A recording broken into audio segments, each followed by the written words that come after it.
ஆய்வு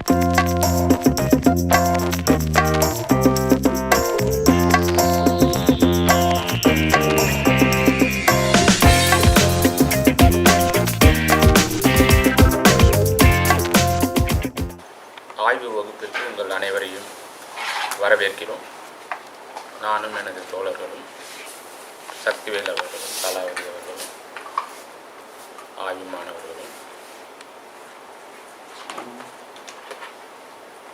இதுவரை நாம் பயணித்த தளங்கள் இரண்டு. ஒன்று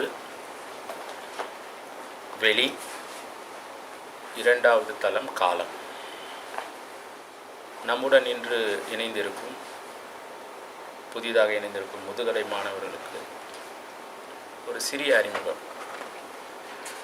எதற்காக இந்த வகுப்புக்கு வெளியே வகுப்பு என்ற ஆய்வு வகுப்பு 4 பொருள்களை மட்டுமே எடுத்துக்கொள்கிறது, 4 தளங்களை மட்டுமே எடுத்துக்கொள்கிறது. வெளி, காலம், ஒளி. இந்த 4 தளங்களில்தான் இந்த முதல் கட்ட வகுப்புக்கு வெளியே வகுப்பு, ஆய்வு வகுப்பு திட்டமிட்டு நடைபெற்று வருகிறது. தொடர்பியல் துறைகள் உலகெங்கும் இந்த 4 தளங்களை ஒதுக்கிவிட்டுத்தான் தங்கள் செயல்பாடுகளை நடத்தி வருகின்றன. இந்தியாவில் மட்டுமல்ல, உலகத்தின் பல பகுதிகளில் இயங்கக்கூடிய தொடர்பியல் துறைகள் ஊடக தொடர்பியல் துறைகளாக உருமாறிவிட்டன. இதற்கு காரணம், ஊடக சந்தைக்கு இவர்கள் தொழிலாளிகளை உருவாக்க வேண்டிய ஒரு கட்டாயத்தில் இருப்பதாக இவர்கள் நினைத்து கொள்கிறார்கள்.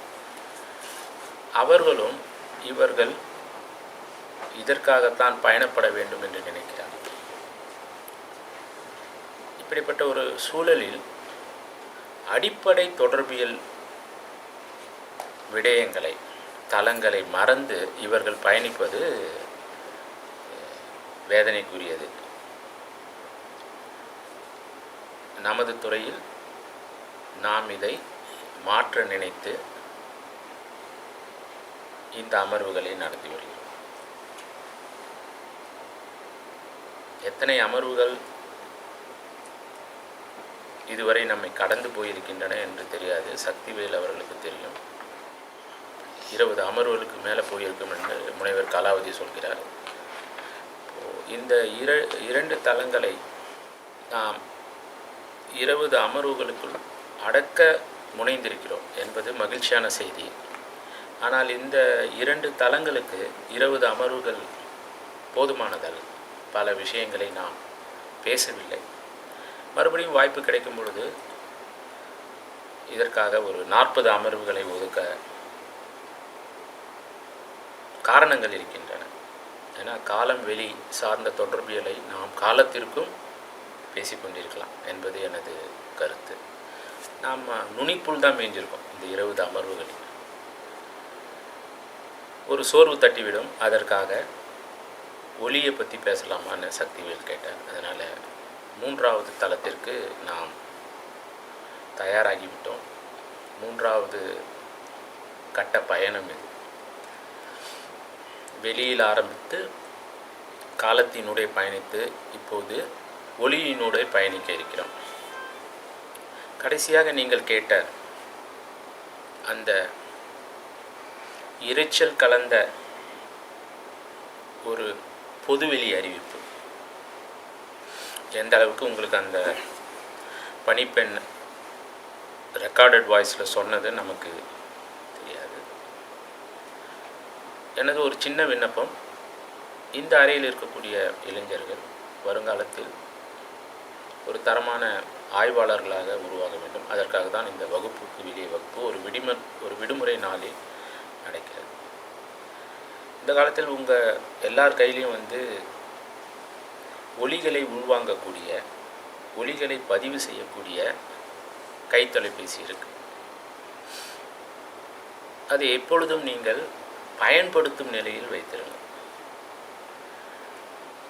நீங்கள் வீட்டில் இருந்தாலும், வீட்டை விட்டு வெளியில் வந்தாலும், நடந்து சென்றாலும், பஸ்ஸில் ஏறினாலும், கால் டாக்ஸியில் ஏறினாலும், அல்லது இரவு படுக்க சென்றாலும்,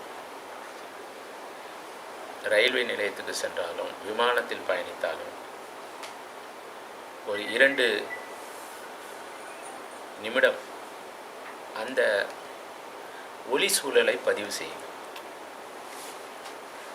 அந்த ஒலி சூழலில் இயற்கை தந்த பல தொடர்பியல் கொடைகள் இருக்கின்றன.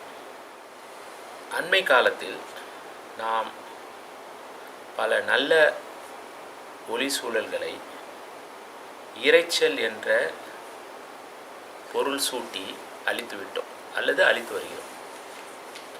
இப்போ இந்த கடைசி உதாரணத்தில் பார்த்தீங்கன்னா, அது சென்னையிலிருந்து ஹாங்காங் செல்லக்கூடிய கேத்தே பசிபிக் விமானம் என்று நினைக்கிறேன். அப்பொழுது அந்த விமானம் கிளம்புவதற்கு முன்னால், எந்த விமானம் கிளம்புவதற்கு முன்னாலும் அந்த விமான என்ஜின்களின் இரைச்சல் அளவுக்கு அதிகமாக கூட்டப்படும். ஏன்னா அது புறப்பட தயாராக உள்ளது. ஒரு சாதாரண ரயில்வே என்ஜின் கூட ஒரு 100 டெசிபிள் அளவுக்கு போகும். டெசிபிள் என்பது ஒரு அளவு குறியீடு. இந்த சயின்ஸ் ஆஃப் சவுண்டை பற்றி நீங்கள் கொஞ்சம் புரிஞ்சுக்கணும் முதல்ல. ஸோ இந்த சயின்ஸ் ஆஃப் சவுண்டு நமக்கு என்ன சொல்லுதுன்னா, நமது புலன்களிலேயே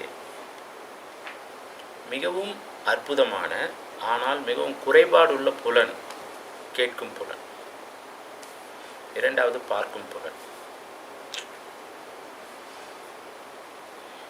சில விலங்குகளின் கேட்கும் புலனை விட, சில பறவைகளின் பார்க்கும் புலனை விட மனிதர்களின் கேட்கும் மற்றும் பார்க்கும் புலன்கள் அதிக குறைபாடு உள்ளது. இப்பொழுது நாம் இந்த காட்சி ஊடக அறையில் இருக்கிறோம். நாம் கேட்கக்கூடிய அந்த ஏசியின் ஒலி, அதுதான் நமக்கு கேட்கும். அந்த ஏசி ஒலியை நீங்கள் அணைத்து விட்டால் ஒரு நிசப்தம் நிலவும், நாம் பேசவில்லை என்றால். அந்த நிசப்தத்திற்குள் மறைந்திருப்பது, it is not silence per se. அது ஒரு அமைதியான சூழல் கிடையாது. நம்ம பொறுத்த வரைக்கும் நம்மளால் கேட்க முடியாது, அதனால் அது நிசப்தமாக இருக்குது. ஆனால் இங்கே இருக்கக்கூடிய இந்த அறையில் இருக்கக்கூடிய கோடிக்கணக்கான கண்ணுக்கு தெரியாத உயிரினங்கள்,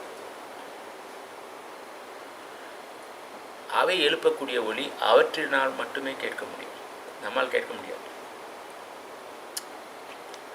மனிதனுடைய அந்த ஆடிபிள் ஃப்ரீக்குவென்சி ரேஞ்ச் ரொம்ப லிமிட்டட். 20லேருந்து 80 வரைக்கும் தான். 80க்கு மேலே போனால், அதிக டெசிபிள் போனால் நமது செவிப்பறை கிழிந்து விடும், ரத்தம் வந்துடும். ரத்தம் வர்றது நமக்கு தெரியாது, கொஞ்சம் வலிக்கும். ஆனால் இப்போ நீங்கள் எதனா ஒரு பார்க்கும் கருவியை வைத்து டாக்டர் பார்த்தா அந்த ரத்தம் வெளிப்படையாக தெரியும். ஸோ அந்த அளவுக்கு ஒரு நுட்பமான ஒரு ஒரு இதுதான் வந்து நமது செவிப்பறை. அந்த நுட்பமான இது வந்து எல்லா ஒலிகளையும் வாங்கும் சக்தி உடையது. நமக்கு சிலது அதனால தான் இரைச்சலாக தோன்றுகிறது, சிலதை நம்மால் கேட்க முடியாது. ஸோ இந்த இரைச்சலில் மனிதன் பேசக்கூடிய விஷயம், அந்த விமான பணிப்பெண் பேசக்கூடிய விஷயம் நமக்கு கேட்காது. இது வந்து இரைச்சல். இதே வந்து இந்த விஷயம் ஒரு படத்தில் எவ்வாறு காட்சிப்படுத்தப்படும் பாருங்கள். இந்த இரைச்சலை வந்து இயற்கையில் இருக்கக்கூடிய இந்த இரைச்சலை அவர்கள் வெட்டி விடுவார்கள் இல்லையா? ஸோ அந்த இரைச்சல் அந்த சவுண்ட் ட்ராக்கில் இருக்காது. ஏன்னா அது வந்து இயற்கையில் எழுந்த ஒரு ஒலியாக, சப்தமாக பார்க்கப்படவில்லை, அது இரைச்சலாக பார்க்கப்படும். It is seen as a noise, and noise is equated with disturbance. So some of the sounds sound as musical to us. சில ஒலிகள் நமக்கு இசையாக தோற்றுவிக்கப்படுகின்றன, சில ஒலிகள் நமக்கு இரைச்சலாக தோற்றுவிக்கப்படுகின்றன. இதை பற்றிய ஒரு புரிதல் அண்மை காலத்தில் தான் மானுடவியல் அறிஞர்களுக்கு தோன்றுகிறது. அதாவது மனிதன் எப்பொழுது தோன்றினானோ அவன் தோன்றிய கணம் முதல் அவன் இயற்கை சார்ந்து இயங்கினான். இயற்கையில் உருவாக்கப்பட்ட ஒலிகளுடன் தான் உருவாக்கிய ஒலிகளை இணைத்து ஒரு உறவை வளர்த்து கொண்டான். ஆனால் 19ஆவது நூற்றாண்டில் தோற்றுவிக்கப்பட்ட ஒலிப்பதிவு தொழில்நுட்பங்களால் பல விஷயங்கள் வேகமாக இந்த ஒலி சூழல் அமைவு என்று சொல்லலாம், சவுண்ட்ஸ்கேப் என்பதற்கு ஒரு பொருத்தமான மொழியாக்கம் ஒலி சூழல் அமைவு. இந்த ஒலி சூழல் அமைவு என்பது அண்டத்தை போன்றது, அதை நாம் அளவிட முடியாது. அதற்காக தான் நான் வசிக்கும் தெருவில் தினமும் தோன்றி உதயமாகி மறையக்கூடிய ஒலி சூழல் அமைவுகளை தினமும் பதிவு செய்து கொண்டிருக்கிறேன். இப்போ சென்னையில் பல்லாயிரக்கணக்கான தெருக்கள் இருக்கின்றன. லட்சக்கணக்கான கோடிக்கணக்கான சூழல் அமைவுகள் தினமும் உருவாக்கப்பட்டு பதிவு செய்யப்படாமல் மறைந்து போகின்றன. ஒரு சிறிய தெருவில் குடியிருக்கும், சென்னையின் ஒரு பகுதியில் உள்ள ஒரு சிறிய தெருவில் குடியிருக்கும் நான் அனுபவிக்கக்கூடிய ஒலி சூழல் அமைவுகள் குறைந்தது அந்த 24 மணி நேரத்தில் 24 மணி நேரத்தில் எத்தனை வினாடிகள் இருக்குமோ, எத்தனை நிமிடங்கள் இருக்குமோ அத்தனை சூழல் அமைவுகளை நாம் கட்டமைக்க முடியும், பதிய முடியும். காலையில் முதலில் நாம் கேட்கக்கூடிய ஒலி பறவைகளின் ஒலி நாம் இருக்கக்கூடிய பகுதியில். நாம் இருக்கக்கூடிய பகுதியில் பேருந்து ஓடினால் அந்த பேருந்தின் வரவு அதிகாலை பேருந்து, அடுத்து பால்காரர், அடுத்தது பேப்பர்காரர், அடுத்து இடியாப்பம் விற்கிறவர், அடுத்து இடியாப்பம் வித் புட்டு விற்கிறவர், அடுத்து காய்கறி விற்பவர், அடுத்து தக்காளி மட்டுமே விற்பவர், அடுத்து வெங்காயம் மட்டுமே விற்பவர், அடுத்து அம்மிக்கல்லில் கொத்துறவர், அடுத்து பேப்பர்காரர், நேரம் ஓட ஓட வெயில் உச்சி ஏற ஏற இளநீர் விற்பவர், ஐஸ்கிரீம் விற்பவர், அந்தி பொழுதில் வாழைப்பழம் விற்கிறவர், மறுபடியும் இடியாப்ப புட்டுக்காரர், கடைசியாக குல்ஃபி ஐஸ் விற்கிறவர். இதெல்லாம் சாதாரண மக்கள், பொருட்களை விற்பவர்கள் கட்டமைக்கக்கூடிய ஒலி சூழல் அமைவுகள். இதை பதிவு செய்யும் பொழுது அந்த ரெக்கார்டர் நம்ம வீட்டில் தான் இருக்குது. அப்போது நம்ம வீட்டு உறுப்பினர்கள் கட்டமைக்கக்கூடிய சூழல் அமைவுகளும் அதோடு சேர்த்துக்கும். இதில் ஒன்று போட்டி கொண்டு வேலை செய்யும். நடுவில் காக்கா கத்தும்,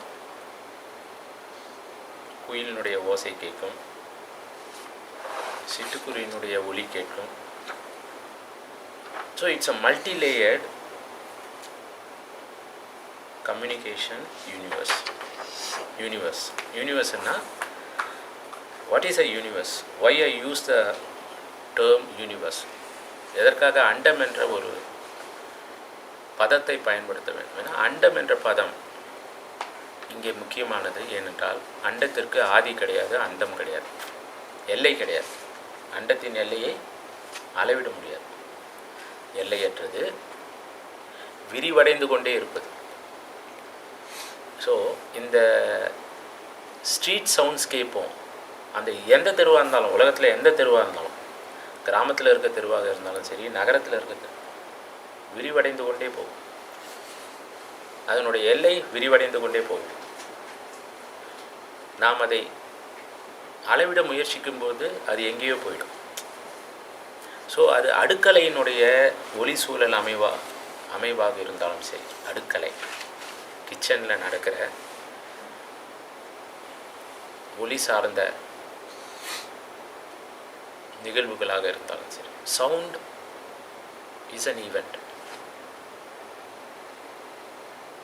இமேஜ் இஸ் அன் ஈவெண்ட் அப்படின்னு அறிஞர்கள் பலர் சொல்லி இருக்கிறார்கள். For us an event is devoid of sound and image normally. ஒரு திருவிழா என்றால் திருவிழா ஒரு நிகழ்வு. ஆனால் திருவிழாவை நாம் ஒரு ஒளி சூழல்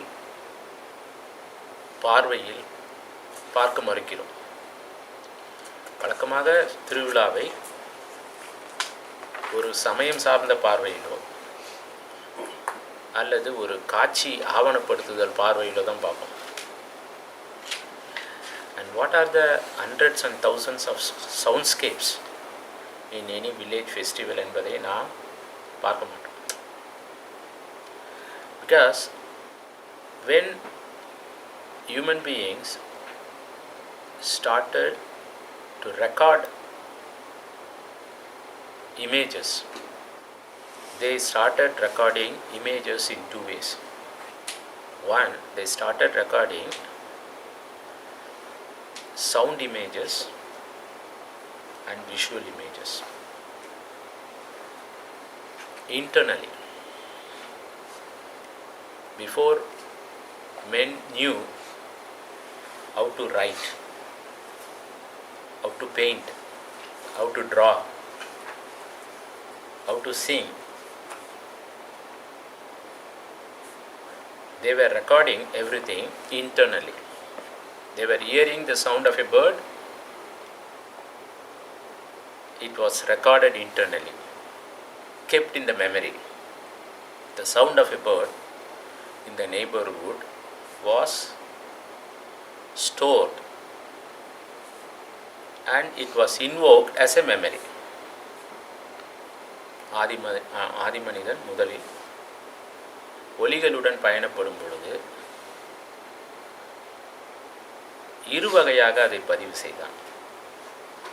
ஒன்று காட்சியாக பதிவு செய்தான், மற்றொன்று அந்த காட்சியோட தொடர்புடைய ஒலியாக பதிவு செய்தான். ஒரு அருவியின் சத்தம், அருவி எழுப்பக்கூடிய சத்தம் இரு வகையாக பதிவு செய்யப்படுகிறது சங்க பாடல்களில். சங்க பாடல்களில் ஒலி சூழல் அமைவுகள் எவ்வாறு பதியப்பட்டன என்பதை ஒரு தமிழ் பேராசிரியரை வைத்து நாம் மேலும் புரிந்து கொள்ளலாம் வரும் காலங்களில். குறிப்பாக சொல்ல வேண்டுமென்றால், நீங்கள் அகநானூறு எடுத்துக்கொண்டாலும் புறநானூறு எடுத்துக்கொண்டாலும் எந்த சங்க இலக்கியத்தை எடுத்துக்கொண்டாலும் அங்கே பதியப்பட்டது ஒலி சூழல் அமைவுகள், காட்சி சூழல் அமைவுகள். இவற்றோடு இணைத்து மனித சூழல் அமைவுகள், நில சூழல் அமைவுகள், அரச சூழல் அமைவுகள், உறவு சூழல் அமைவுகள். All these are scapes.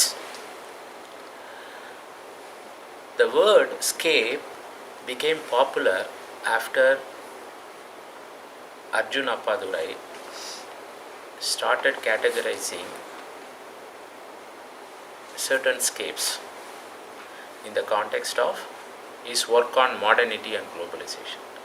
Arjun Appadurai என்ற சென்னையில் படித்த, அமெரிக்காவில் பணி செய்யக்கூடிய ஒரு முதன்மை நிலையில் இருக்கக்கூடிய மானுடவியல் அறிஞர் உலகமயமாக்கல் சார்ந்து நவீன யுகம் எவ்வாறு இயங்குகிறது என்று எழுதும் பொழுது பேசும் பொழுது அறிமுகப்படுத்திய சொல்லாடல் ஸ்கேப், SCAP.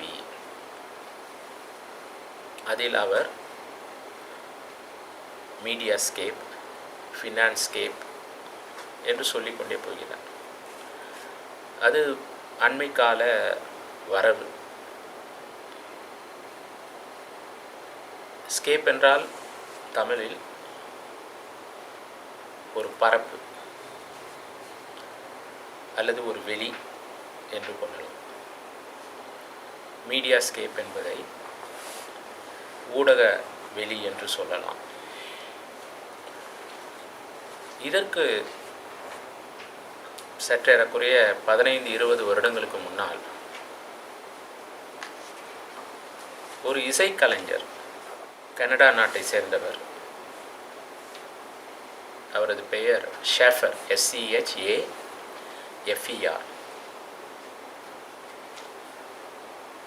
அவர் 1970களில் நடுப்பகுதியில் ஒரு ப்ராஜெக்டை அறிமுகப்படுத்துகிறார். அந்த ப்ராஜெக்டின் பெயர் த வேர்ல்ட் சவுண்ட்ஸ்கேப் ப்ராஜெக்ட். முதல் முறையாக நவீன காலத்தில் மேற்கத்திய சூழலில் சவுண்ட்ஸ்கேப் என்ற வார்த்தையை கட்டமைக்கிறார். According to Schaeffer, what is a soundscape? He defines soundscape as a circulating entity. சுழற்சி முறையில் இயங்கக்கூடிய ஒரு பொருள். ஒலி சூழல் அமைவு என்பது சுழற்சி முறையில் இயங்கக்கூடிய ஒரு விடயம் இல்லையா? இப்போ நான் சொன்ன அந்த முதல் உதாரணம், நான் வசிக்கக்கூடிய காரணீஸ்வரர் பகோடா தெரு சந்து, அது தெரு கூட கிடையாது, பகோடா தெரு பெரிய தெரு, அதனுடைய குறுக்கு சந்து. அங்கே என்ன நடக்குது? The soundscapes, the multiple soundscapes are in perpetual circulation. So a soundscape is not a singular entity in its conception. Soundscape என்பது, ஒலி சூழல் அமைவு என்பது தனித்து இயங்கக்கூடிய ஒரு விஷயம் கிடையாது. Because it is interdependent on other minor and major soundscapes, and all of them are in circulation like the planets in the universe.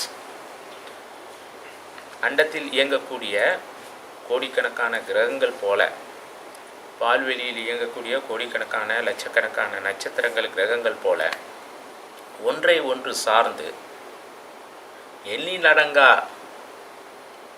சுழற்சி அளவுகளில் இயங்கக்கூடியது தான் இந்த ஒலி சூழல் அமைப்பு.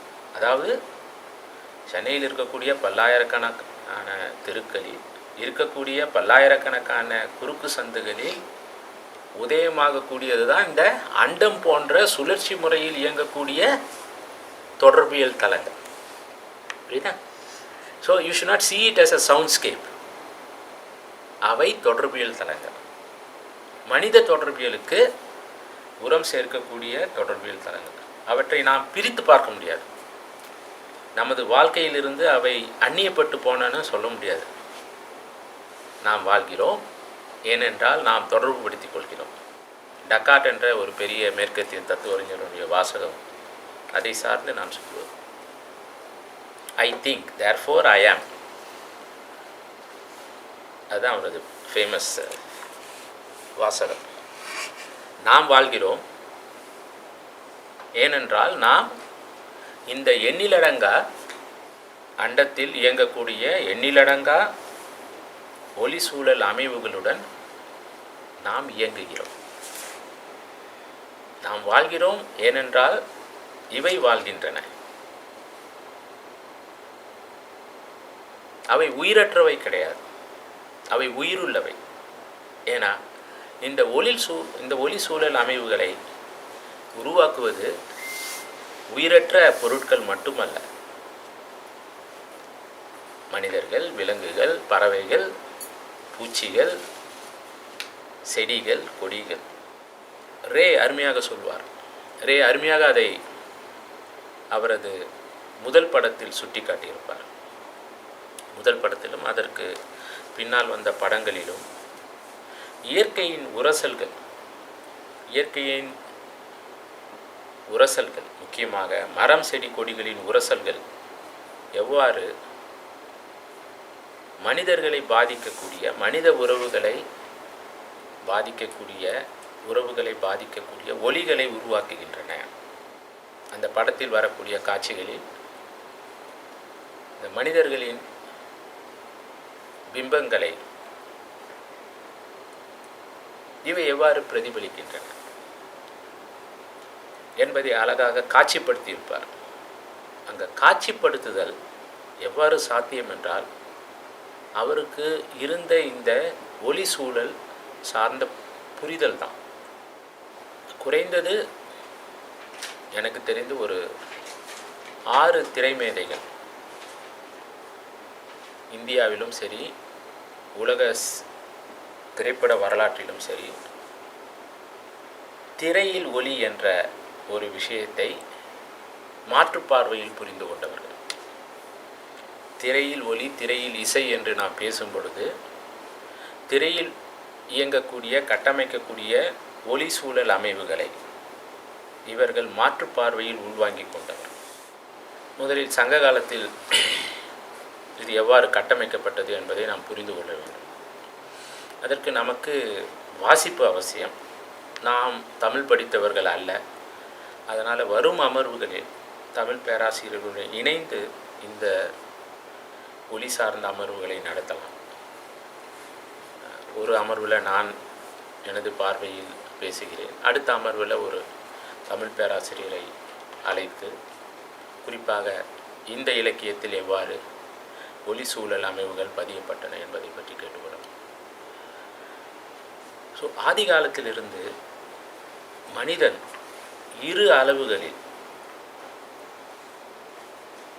தான் பார்த்ததை, கேட்டதை, உணர்ந்ததை பதிய முற்பட்டான். ஒரு அளவு, ஒரு நிலை, உள்ளார்ந்த நிலை.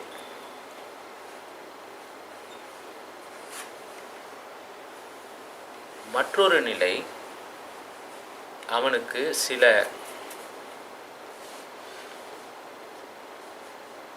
திறன்கள் வாய்க்கும் பொழுது, கல்லில் செதுக்கும் திறன், பாறையில் வரையும் திறன், பானையில் எழுதும் திறன் வாய்க்கும் பொழுது, ஓலையில் எழுதும் திறன், இவையெல்லாம் வாய்க்கும் பொழுது, அதுவரை செய்யாத ஒரு விஷயத்தை செய்ய முற்படுகிறான். இதுவரைக்கும் he was recording sound internally and storing them as memories. He was recording the images he saw internally. உள்ளார்ந்த அளவில் பதிவு செய்கிறார். அவர் பார்த்த காட்சி, ஒரு சிங்கம் மானை அடித்த காட்சியையும், ஒரு அருவி எழுப்பக்கூடிய பேரிரைச்சலையும் அவர் உள்ளார்ந்த நிலையில், அகநிலையில் பதிவு செய்கிறார். அந்த மனித கூட்டத்திற்கு சில அறிவுத்திறன்கள் வாய்க்கும் பொழுது, பல 100,000 வருடங்கள் கழித்து, இப்போ சென்னையில் ஆதி மனிதன் எப்பொழுது வாழ்ந்தான் என்று கேட்டால் 2 லட்சம் ஆண்டுகளுக்கு முன்னால் வாழ்ந்தான் என்று தொல்லியல் அறிஞர்கள் சொல்வார்கள். இந்த 2 லட்சம் ஆண்டுகளுக்கு முன்னால் வாழ்ந்த மனிதன் அவன் அகநிலையில் தான் பதிவு செய்தான். அவனுக்கு இது மாதிரியான கருவிகள் வாய்க்கவில்லை. இது மாதிரியான கருவிகள் 9ஆம் நூற்றாண்டுக்கு முன்னால் கிடையாது. 9வது 10வது நூற்றாண்டில் தான் ஒரு பதிவு செய்யப்பட்ட விஷயத்தை அல்லது ஒரு குறிப்பிட்ட ஒலியை மறுபடியும் ஒலிக்க செய்யக்கூடிய கருவிகள் உருவாக்கப்படுகின்றன. மத்திய கிழக்கு பகுதிகளிலும் மற்ற பகுதிகளிலும் கருவிகள் ஒலியை மறுபடியும் அதே அளவில் ஒலிக்கக்கூடிய ஒரு கருவி உருவாக்கப்படுகிறது. Mechanical reproduction. இயந்திரத்தனமான ஒலி உருவாக்குதல். இந்த இயந்திரத்தனமான ஒலி உருவாக்குதல் கடந்த 1000 வருடங்களாகத்தான் மனிதனுக்கு சொந்தம். 9வது 10வது நூற்றாண்டுக்கு முன்னால் இந்த இயந்திரத்தனமான பதிவு கிடையாது. அப்போது எவ்வாறு ஒலியை பதிவு செய்தான், காட்சியை பதிவு செய்தான்னா, குகை ஓவியங்கள் காட்சி பதிவுக்கு ஆரம்பகால உதாரணம். பானை எழுத்துக்கள், பானை ஓட்டில் எழுத்துப்பட்ட எழுத்துக்கள், பனை ஓலை எழுத்துக்கள், இதெல்லாம் ஆரம்பகால உதாரணம். இதில் ஒலியையும் காட்சியையும் பதிவு செய்கிறார். ஆரம்ப காலத்தில் ஒலியை எவ்வாறு பதிவு செய்தார்கள்? எழுத்தால் பதிவு செய்தார்கள். சங்க இலக்கியத்தில் எழுத்தால், பாடல்களால் கவிஞர்கள் பார்த்த விஷயத்தை பதிவு செய்கிறார். இதற்கு முன்னாலே இவர்களின் சமூக மனம், தனி மனம் என்று உண்டு, சமூக மனம் என்று உண்டு, பண்பாட்டு மனம் என்று உண்டு. 3 வகையான மனங்கள் உண்டு. One is a individual psyche, second is a social psyche, TS, third is the cultural psyche. So சமூக மனம், தனி மனம், பண்பாட்டு மனம், இதெல்லாம் மற்ற ரெண்டும் கலெக்டிவ் சைக்கி. தனி மனித மனம் மாதிரி கிடையாது, collective psyche. Tamils have a collective psyche, Kannada people have a collective psyche, Hindi speaking people have a collective psyche. பொது மனம் என்று உண்டு, ஒரு நிலையில் சிந்திக்கக்கூடிய மனம், இல்லையா? இந்த கலெக்டிவ் சைக்கியை புலவர்கள் எவ்வாறு வெளிப்படுத்துகிறார்கள்? இந்த கலெக்டிவ் சைக்கியில் இந்த சமூகம் பல 1000 வருடங்களாக கேட்ட ஒலிகள் இருக்கின்றன. முரசொலி என்பது இவர்கள் மனதில் பதிந்த ஒரு ஒலி. ஸோ அறிவினுடைய ஆர்ப்பரிக்கும் ஒலியை கேட்டவுடன் அந்த புலவருக்கு இந்த அருவியின் ஆர்ப்பரிக்கும் ஒலி, பேரிரைச்சல், இந்த மன்னன் போருக்கு போகும் பொழுது எழுப்பப்பட்ட முரசொலி மாதிரி இருக்குது. அப்போது இரண்டையும் கனெக்ட் பண்ணுறாங்க, இல்லையா? ஸோ இதெல்லாம் கலெக்டிவ் மெமரியில் இருக்கிறது. எழுத்து இவர்களுக்கு கையகப்படுத்தும் பொழுது அது வெளிப்படுத்தப்படுகிறது பாடல்களாக. ஸோ நீங்கள் எந்த சங்கப்பாடல் எடுத்தாலும் 2 வகையான காட்சி பதிவுகள் இருக்கும். ஒன்று ஒலி சார்ந்த காட்சி பதிவு, இன்னொன்று ஒலி சார்ந்த காட்சி. ஒலி உச்சரிப்பு கொஞ்சம் நீங்கள் பழக அது வரும். ஸோ ஒலி காட்சி பதிவு, அப்புறம் மனிதர்கள் பார்த்த காட்சி பதிவு, இரண்டையும் இவர்கள் எழுத்து சார்ந்த அறிவால் பதிவு செய்கிறார். ஸோ பல 1000 வருடங்களாக பதிவு என்பது நடந்து கொண்டே இருக்கிறது. So we should suspend our logic that we started recording sounds only after the invention of sound recorders. நாம் மறக்கடிக்க வேண்டிய ஒரு முக்கியமான விஷயம், மனிதன் ஒலியை அண்மை காலத்தில் தான் பதிவு செய்ய முற்பட்டான் என்ற ஒரு விஷயத்தை நாம் மறக்கடிக்க வேண்டும். மனிதன் முதல் நாள் தொட்டு ஒலியை பதிவு செய்து வந்திருக்கிறான். அகநிலையில், மற்ற நிலைகளில். அண்மை காலம் என்று சொல்லும் பொழுது 1920களில் தான் முதல் முறையாக அன்று பரவலாக்கப்பட்ட தொலைபேசி கருவி அதை பயன்படுத்தி அதனது சிக்னல்ஸை ஆம்ப்ளிஃபை பண்ணி ரெக்கார்ட் பண்ணுறாங்க.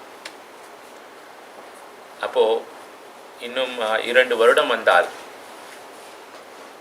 சவுண்ட் ரெக்கார்டிங்கினுடைய சென்டினரியை நாம் ஸோ 2 லட்சம் வருடங்கள் எங்கே இருக்கிறது, 100 வருடம் எங்கே இருக்கிறது. 100 வருடத்தில் நாம் பல விஷயங்களை தொலைத்து விட்டோம் என்று சொல்லலாம். எப்பொழுது மெக்கானிக்கல்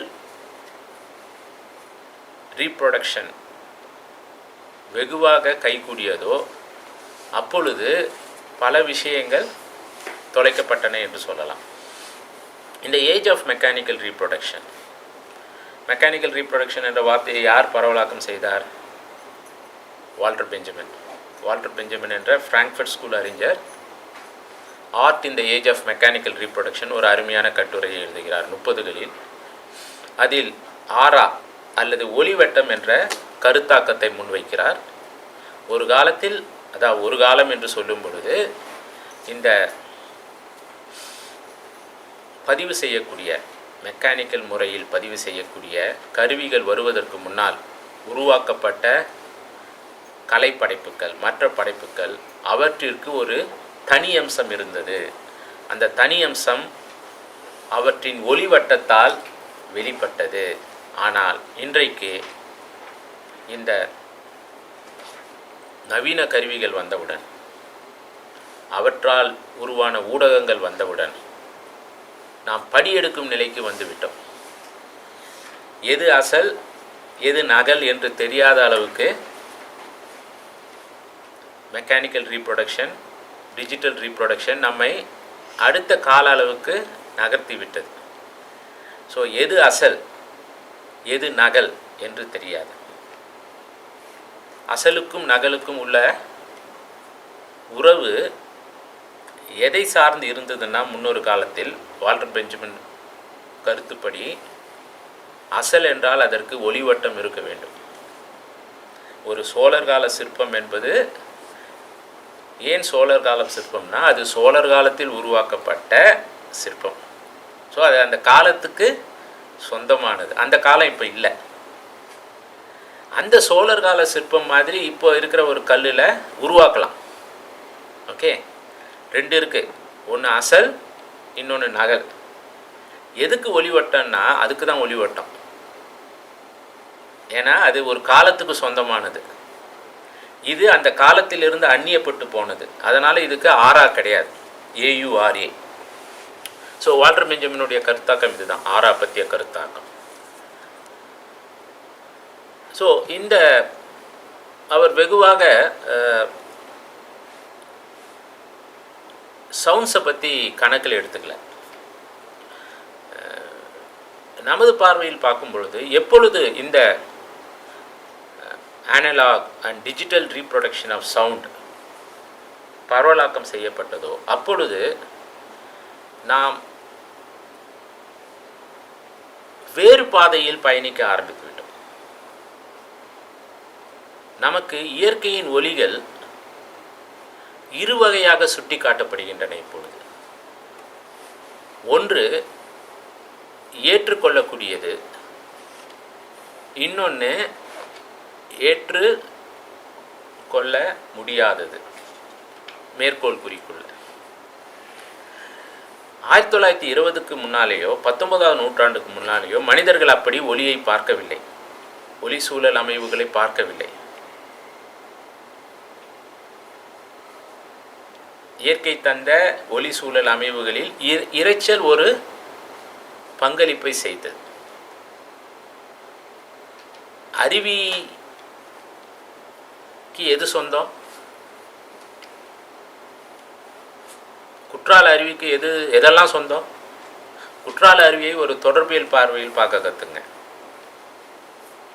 குற்றால அருவியை ஒரு தொடர்பியல் பார்வையில் பார்க்க கற்றுங்க.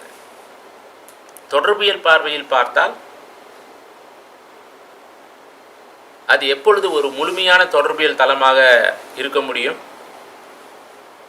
சங்ககால புலவர்கள் சுட்டியது போல, அருவி என்றால் அங்கே நீர் மட்டும் விழக்கூடாது, அங்கே ஒரு பேர் இரைச்சல் இருக்க வேண்டும்.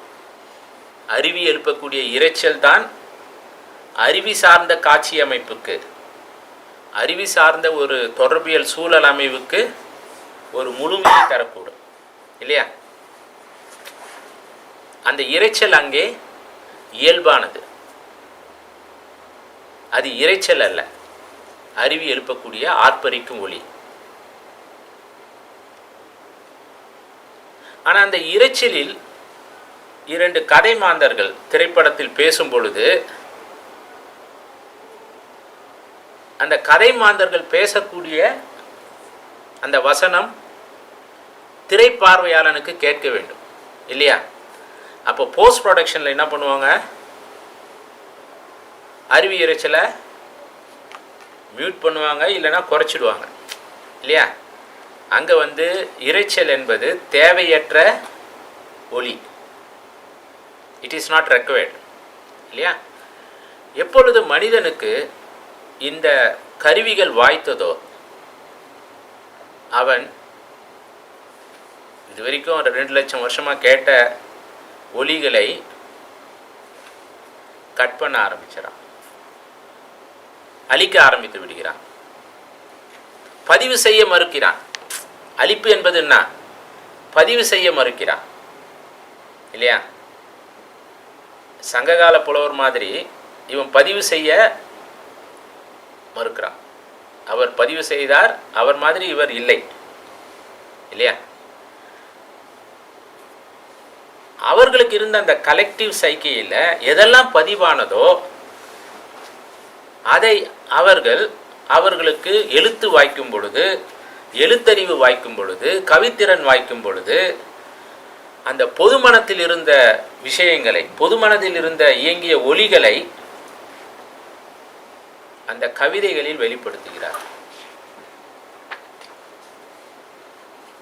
அருவியின் சத்தத்தை புலி எழுப்பக்கூடிய ஒலியோடு ஒப்பிடுகிறார்கள், சிங்கம் எழுப்பக்கூடிய ஒலியோடு ஒப்பிடுகிறார்கள். சூழலில் இந்த மாந்தர்கள் ஆயிரக்கணக்கான வருடங்களாக கேட்ட ஒலிகள் அங்கே அந்த கவிஞர்களால் ஒருங்கிணைக்கப்படுகிறது. ஆனால் இங்கே கடந்த 100 வருடங்களாக நாம் ஒலிகளை வகைப்படுத்த முற்படுகிறோம். இது இசை, இது நல்ல இசை, இது ஒலி, இது மனித ஒலி, இது இரைச்சல். நமது துறை உருவானதே ஒரு வேடிக்கையான மோசமான நிகழ்வில்தான். தொடர்பியல் துறை உருவானதே ஒரு நமக்கு சம்பந்தமில்லாத ஒரு நிகழ்வில்தான் தொடர்பியல் தளம் உருவானது. அமெரிக்காவில் இருக்கக்கூடிய ஒரு டெலிஃபோன் கம்பெனி ஒரு சிக்கலை எதிர்கொள்கிறது. அந்த காலத்தில் டெலிஃபோன் கம்பெனி சார்ந்திருந்த தொழில்நுட்பம் காப்பர் கேபிள் டிரான்ஸ்மிஷன் சார்ந்த தொழில்நுட்பம். காப்பர் கேபிள் மூலமாக சிக்னலை கடத்துவது. அப்படி கடத்தும் பொழுது அந்த நிறுவனம் அதிக அளவில் சிக்னலை கடத்தினாதான் அதிக லைன் சாத்தியம். அதிக லைன் ஒரு குறிப்பிட்ட காப்பர் கேபிளில் கடத்தினாதான் அதிக எண்ணிக்கையிலான சந்தாதாரர்களை அடைய முடியும். அதிக எண்ணிக்கையிலான சந்தாதாரர்கள் இருந்தால்தான் அதிக வருமானம் ஈட்ட முடியும். அப்போது எவ்வாறு ஒரு குறிப்பிட்ட அளவு கொண்ட காப்பர் கேபிளில் அதிக எண்ணிக்கையிலான டெலிஃபோன் சிக்னல்களை கடத்தலாம்? ஒரு டெலிஃபோன் கம்பெனிக்கு வந்த சிக்கல். இதற்காக பலர் ஆராய்ச்சி செய்கிறார்கள். அவர்கள் யாருமே தொடர்பியல் அறிஞர்கள் அல்ல. அதில் பலர் கணித மேதைகள். அவர்கள் ஒரு விஷயத்தை கண்டுபிடிக்கிறாங்க. இந்த டெலிஃபோன் கேபிளில் தடையாக இருப்பது இரைச்சல் தான், நாய்ஸ். இந்த இரைச்சலை குறைப்பதன் மூலம் நாம் அதிக எண்ணிக்கையிலான ஒலி சமிக்ஞைகளை அனுப்ப முடியும், சிக்னல்ஸை அனுப்பலாம். ஸோ ஸோ நம்ம துறை அவ்வாறு தான் உருவாகிறது. அதுதான் ஷானன் அண்ட் வீவர் மாடல், எஸ்எம்சிஆர் மாடல்னு சொல்கிறாங்க இல்லையா, mathematical model. Shannon and viewer என்ற 2 ஆய்வாளர்கள் டெலிஃபோன் கம்பெனிக்காக வேலை செஞ்சவங்க, பாடுபட்டவர்கள். அங்கிருந்து தான் நமது தொடர்பியல் துறையின் வரலாறு ஆரம்பிக்கிறது. நாய்ஸில் தான் ஆரம்பிக்குது. அதனால தான் இன்னும் உருப்படலை. நாய்ஸ் என்பதை இவர்கள் இதுவரைக்கும் 2 லட்சம் வருடங்களாக மனிதனுக்கு இருந்த புரிதலை இவர்கள் எதிர்மறையாக புரிந்து கொள்கிறார்கள். ஏன்னா இது தொழில்நுட்பம். இது வரைக்கும் இவன் இயற்கையோடு தான் பயணித்திருந்தான். இப்போ தொழில்நுட்பத்தோடு பயணிக்கிறான். ஒவ்வொரு காலகட்டத்திலும் ஒரு தொழில்நுட்பத்துக்கு அதற்குரிய தனி அம்சம் உண்டு. அதற்குரிய தனி அம்சம்னா அதற்குரிய நிறை அண்ட் குறை. இன்றைக்கு நம்ம பென்ட்ரைவை யூஸ் பண்ணுறோம். பென்ட்ரைவில் ஒரு நிறை இருக்கிறது, ஒரு குறை இருக்கிறது. இதுக்கு முன்னால் சிடி யூஸ் பண்ணோம், அதில் ஒரு நிறை குறை இருக்கிறது. இந்த ரெண்டும் தான் அந்த ஊடகத்தின் தனி அம்சத்தை தீர்மானிப்பது. சிடிக்கு இல்லாத தனி அம்சம் பென்ட்ரைவில் இருக்குது. நாளைக்கு பென்ட்ரைவ் இல்லாமல் இன்னொரு டிரைவ் வரலாம். ஸோ இதற்காக இவர்கள் இதுவரைக்கும் மனிதனுக்கு பழக்கமான ஒரு விஷயத்தை எதிர்மறையாக புரிந்து கொள்கிறார். எதிர்மறையான புரிதல் தான் இரைச்சல் என்ற ஒரு கருத்தாக்கத்தை உருவாக்குகிறது. ஒலி முதல் முறையாக மனிதனுக்கு இரைச்சலாகப்படுகிறது. Noise becomes a negative factor. So எல்லா ஒலிபரப்பு கருவிகளிலும் இன்றைக்கு இந்த நாய்ஸ் இல்லாமல் தான் பதிவு செய்யணும் இல்லைங்களா சக்தி? நாய்ஸ் இருக்கக்கூடாது. இப்போது ஒலி வாங்கி கருவி இருந்தாலும் அது உயர் தொழில்நுட்பம் கொண்ட ஒலி வாங்கி கருவியாக இருந்தால் இந்த ஆம்பியன்ட் சவுண்டை கட் பண்ணணும் இல்லையா? அதனால் அந்த ஒலி வாங்கி கருவியினுடைய விலை அதிகமாக இருக்கும். நீங்கள் ஆம்பியன்ட் சவுண்டை கட் பண்ணிட்டா அங்கே எப்படி அந்த ஒலி சூழல் அமைவு இருக்க முடியும் இல்லையா? அது ஒலி சூழல் அமைவாகவே இருக்காத. காக்கா கத்துற சத்தம் இருக்காது, குருவி சத்துற அந்த ஆம்பியன்ட் சவுண்டே இருக்காது. அப்போ தான் 1989 ரே ஒரு இன்டர்வியூவில் சொல்கிறார், என்னன்னா அவரது ஆரம்பகால படங்களில் பயன்படுத்திய இசை வடிவங்களையோ ஒலி வடிவங்களையோ அவர் பிற்கால படங்களில் பயன்படுத்தவில்லை. அதற்கான காரணத்தை சொல்கிறார். காரணத்தை சொல்லும் பொழுது, if I remember correctly, he said in that interview 89, I no longer find any relevance for music in my films. எனது படங்களில் இசைக்கு ஒரு வேலை இருப்பதாக நான் எண்ணவில்லை. ஆனால் ஒலிகளுக்கு ஒரு வேலை இருப்பதாக எண்ணுகிறேன். நான் ஒலிகளை களத்தில் உருவாக்கி அதை மறுபடியும் எனது படங்களில் பயன்படுத்துகிறேன். Music is not required in my films. இது ஒரு பார்வை. இதை அடுத்த கட்டத்திற்கு கொண்டு போனவர் ஸ்டான்லி கியூபிக். அவரது முக்கியமான படம் 2001 ஸ்பேஸ் ஒடிசி, 2001 ஸ்பேஸ் ஒடிசி, 1968 வெளியான படம். அந்த படத்தினுடைய தனித்தன்மை என்னன்னா,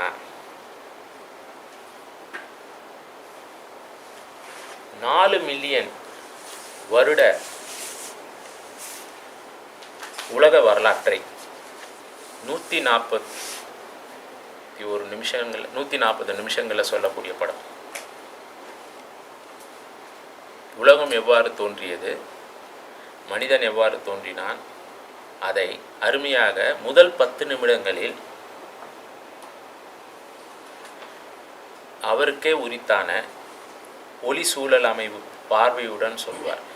அதனால்தான் அந்த முதல் 4 நிமிட காட்சி பார்த்தீங்க, அதில் 3 நிமிடம் காட்சி தெரியாது, கருப்பாக தான் இருக்கும். பார்த்தீங்களா அந்த ஃப்ரேம், பிளாங்க் ஃப்ரேமு, ஆனால் ஒளி சூழல் அமைவு இருக்கும். அதில் தெர் இஸ் அ சவுண்ட்ஸ்கேப். அதனுடைய செகண்ட் பார்ட்டில், அந்த 4 நிமிஷத்தில் 2வது பார்ட்டில் you see the film production company's name, MGM. Third பார்ட்டில் பூமியினுடைய தோற்றம் தெரியும். இதனூடே 3 முக்கியமான இசை ஒலிகளை பயன்படுத்தியிருப்பார் இந்த 10 நிமிஷத்தில். கவனம் வச்சுங்க, படத்தினுடைய மொத்த அளவு ஒரு கட்டில், ஒரிஜினல் கட்டில் 160 நிமிஷம். ஆனால் அந்த படம் வெளியிடப்பட்ட பொழுது 140 நிமிஷம், 141, 40 நிமிஷம். ஆனால் அந்த படத்தில் பேசப்பட்ட டயலாக்ஸ் அல்லது வார்த்தைகள் எவ்வளோ இருக்குன்னு சொல்லுங்கள். If you take a quantitative approach, 2001 Space Odyssey is a non-verbal film. Only 29%, I calculated, only 29% of the film uses verbal mode. 71% of Space Odyssey is non-verbal, uses either silence or sounds or music. Characters do not speak. Why this is so? Why a film has to be non-verbal? A film has to be non-verbal, particularly in this case, which seeks to capture something like the entire 4 million year old history of Earth. It has to be non-verbal, isn't it? இந்த கடைசி பகுதியில் நாம் எவ்வாறு ஒளி சூழல் அமைவுகளை ஆய்வு செய்யணும்? இந்த வகுப்பின் முக்கியத்துவமே நாம் தொலைத்ததை, தவறவிட்டதை, அதாவது முக்கியமான தொடர்பில் தளமான ஒளி சூழல் அமைவை மறுபடியும் கவனத்தில் எடுத்துக்கொள்ளணும். 2001 ஸ்பேஸ் ஒடிசி அதை தான் வலியுறுத்துகிறது. நீங்கள் மனித வரலாற்றை கட்டமைக்க வேண்டும் என்றால் உங்களுக்கு வார்த்தைகள் தேவையில்லை. அந்த படத்தில் அவரது கருத்தியல் இவ்வாறு தான் அமைகிறது என்று நினைக்கிறேன். இந்த படம் எடுக்கப்பட்ட காலகட்டம் கணினிகளின் வரவுக்கு முன்னால் திரைப்படங்கள் சயின்ஸ் ஃபிக்ஷன் என்ற தளத்தை அணுகிய காலகட்டம். எந்தவித கணினியின் உதவி இல்லாமல் எடுக்கப்பட்ட படம். மோஸ்ட்லி ஆப்டிக்கல் எஃபெக்ட்ஸ் தான் 2001 ஸ்பேஸ் ஒடிசியில். சிஜியெல்லாம் இப்போ கிடையாது.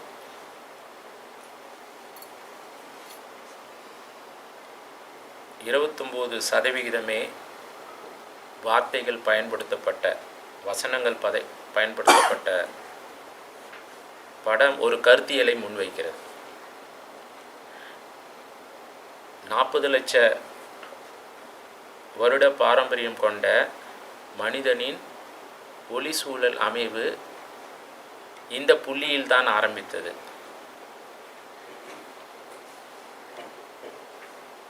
மனிதன் விண்ணிற்கு மனிதனை அனுப்பிய காலம் 60களின் இறுதி இல்லையா? அந்த காலம் வரை இந்த படத்தின் கால அளவு.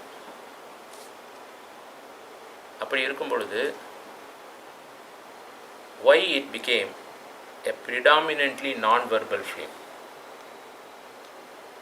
How anyone can think about telling the history of Earth and mankind spanning something like 4 million years without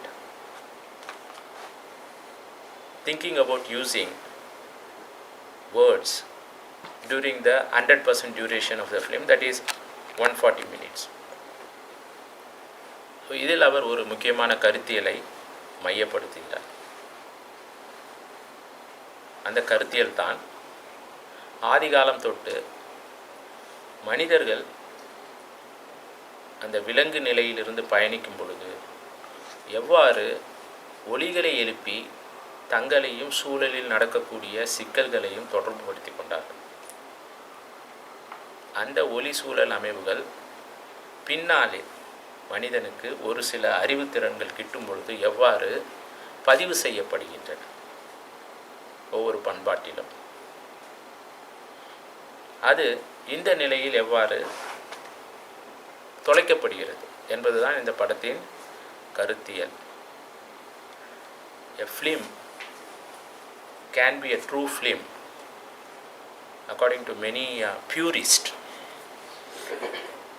and many intellectual filmmakers if we can make attempts to learn some lessons from the silent film era.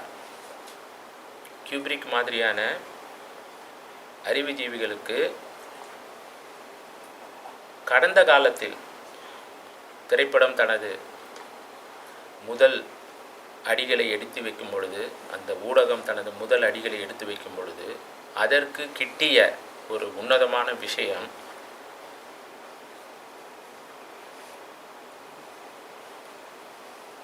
Silent film, சலனப்படம் அல்லது மௌனப்படம், வார்த்தைகள் இல்லாமல் வசனங்கள் இல்லாத பேசாத படங்கள். இந்த பேசாத படங்களின் தன்மை, அதை எவ்வாறு நாம் மடைமாற்றம் செய்து பேசும் பட காலத்தில் ஒரு கருத்தியலுக்கு பயன்படுத்தலாம். அதுதான் கியூப்ரிக்கினுடைய உத்தி. இந்த படம் நமக்கு சொல்லும் விஷயம் என்னன்னா, நாம் மௌனப்படங்களை தேடி பிடித்து பார்க்க வேண்டும் என்பதுதான். மௌனப்படங்களில் இருக்கக்கூடிய முக்கியமான உன்னதமான விஷயம், that is still seen by many as pure cinema. The purity was lost when many layers were added, like the two-dimensional film became a three-dimensional film, a monochrome film became color film, a standard size screen became 70 mm. So தொழில்நுட்பங்களின் வரவுகளினால் பல விஷயங்கள் உள்ளே வந்தாலும் பல விஷயங்கள் வெளியேற்றப்படுகின்றன. அந்த வெளியேற்றப்பட்ட விஷயங்களில் முக்கியமானது இயற்கை கொடுத்த ஒலிகள், ஒலி சூழல் அமைவுகள் முக்கியமானது. ஸோ அவர் communication in 2017 is one dimensional. மோடியினுடைய அரசியல் மாதிரி ஒருமுக அரசியல், ஒருமுக பண்பாடு இல்லையா? ஸோ தொடர்பியல் என்பது ஒருமுக தொடர்பியலாக இருக்கக்கூடாது. ஏன் அது ஒருமுக தொடர்பியல் ஆயிடுச்சு? Sound has become a sanitized sound. Sound has become sanitized sound. அதனால தான் இந்த டெட்டால் விளம்பரம்லாம் வந்து மோசமான விளம்பரங்கள். இயற்கையில் குழந்தை வந்து மண்ணை தொட்டி விளையாடினா தான் அதுக்கு நோய் எதிர்ப்பு சக்தி வரும். புரியுதா? ஸோ ஒரு பள்ளிக்கூடத்தில் குழந்தைகள் வந்து மதிய உணவு வேளையில் கை கழுவுற காட்சி இல்லையா அந்த டெட்டால் விளம்பரம்.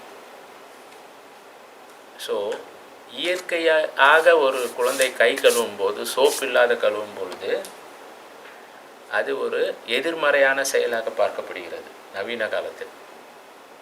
எது நல்லதோ அது கெட்டதாக பார்க்கப்படுது, கெட்டதாக தோற்றுவிக்கப்படுகிறது இல்லையா? எப்படி இயற்கையில் விளைந்த இந்த இரைச்சல் ஒரு கெட்ட ஒலியாக பார்க்கப்படுகிறதோ இல்லையா? ஸோ இரைச்சல் இன்றைக்கி பெரும்பாலான சவுண்ட் எடிட்டிங் ஸ்டுடியோஸில் அதுதான் எதிரி. அந்த அந்த எதிரியை ஒழிக்கிறதுக்கு தான் எல்லா சவுண்ட் சாஃப்ட்வேரும் ஒரு ஃபங்க்ஷனை வச்சுருக்கு இல்லைங்களா. எல்லா சவுண்ட் சாஃப்ட்வேர்லேயும், அது அடாசிட்டியாக இருந்தாலும் சவுண்ட் ஃபோர்ஜர் இருந்தால் எதுவாக இருந்தாலும், அதில் ஒரு முக்கியமான செயலி என்ன பண்ணுது, இரைச்சலை கட் பண்ணும். இரைச்சலை ஏன் கட் பண்ணும்? இதுதான் கியூப்ரிக் எழுக்கக்கூடிய கேள்வி.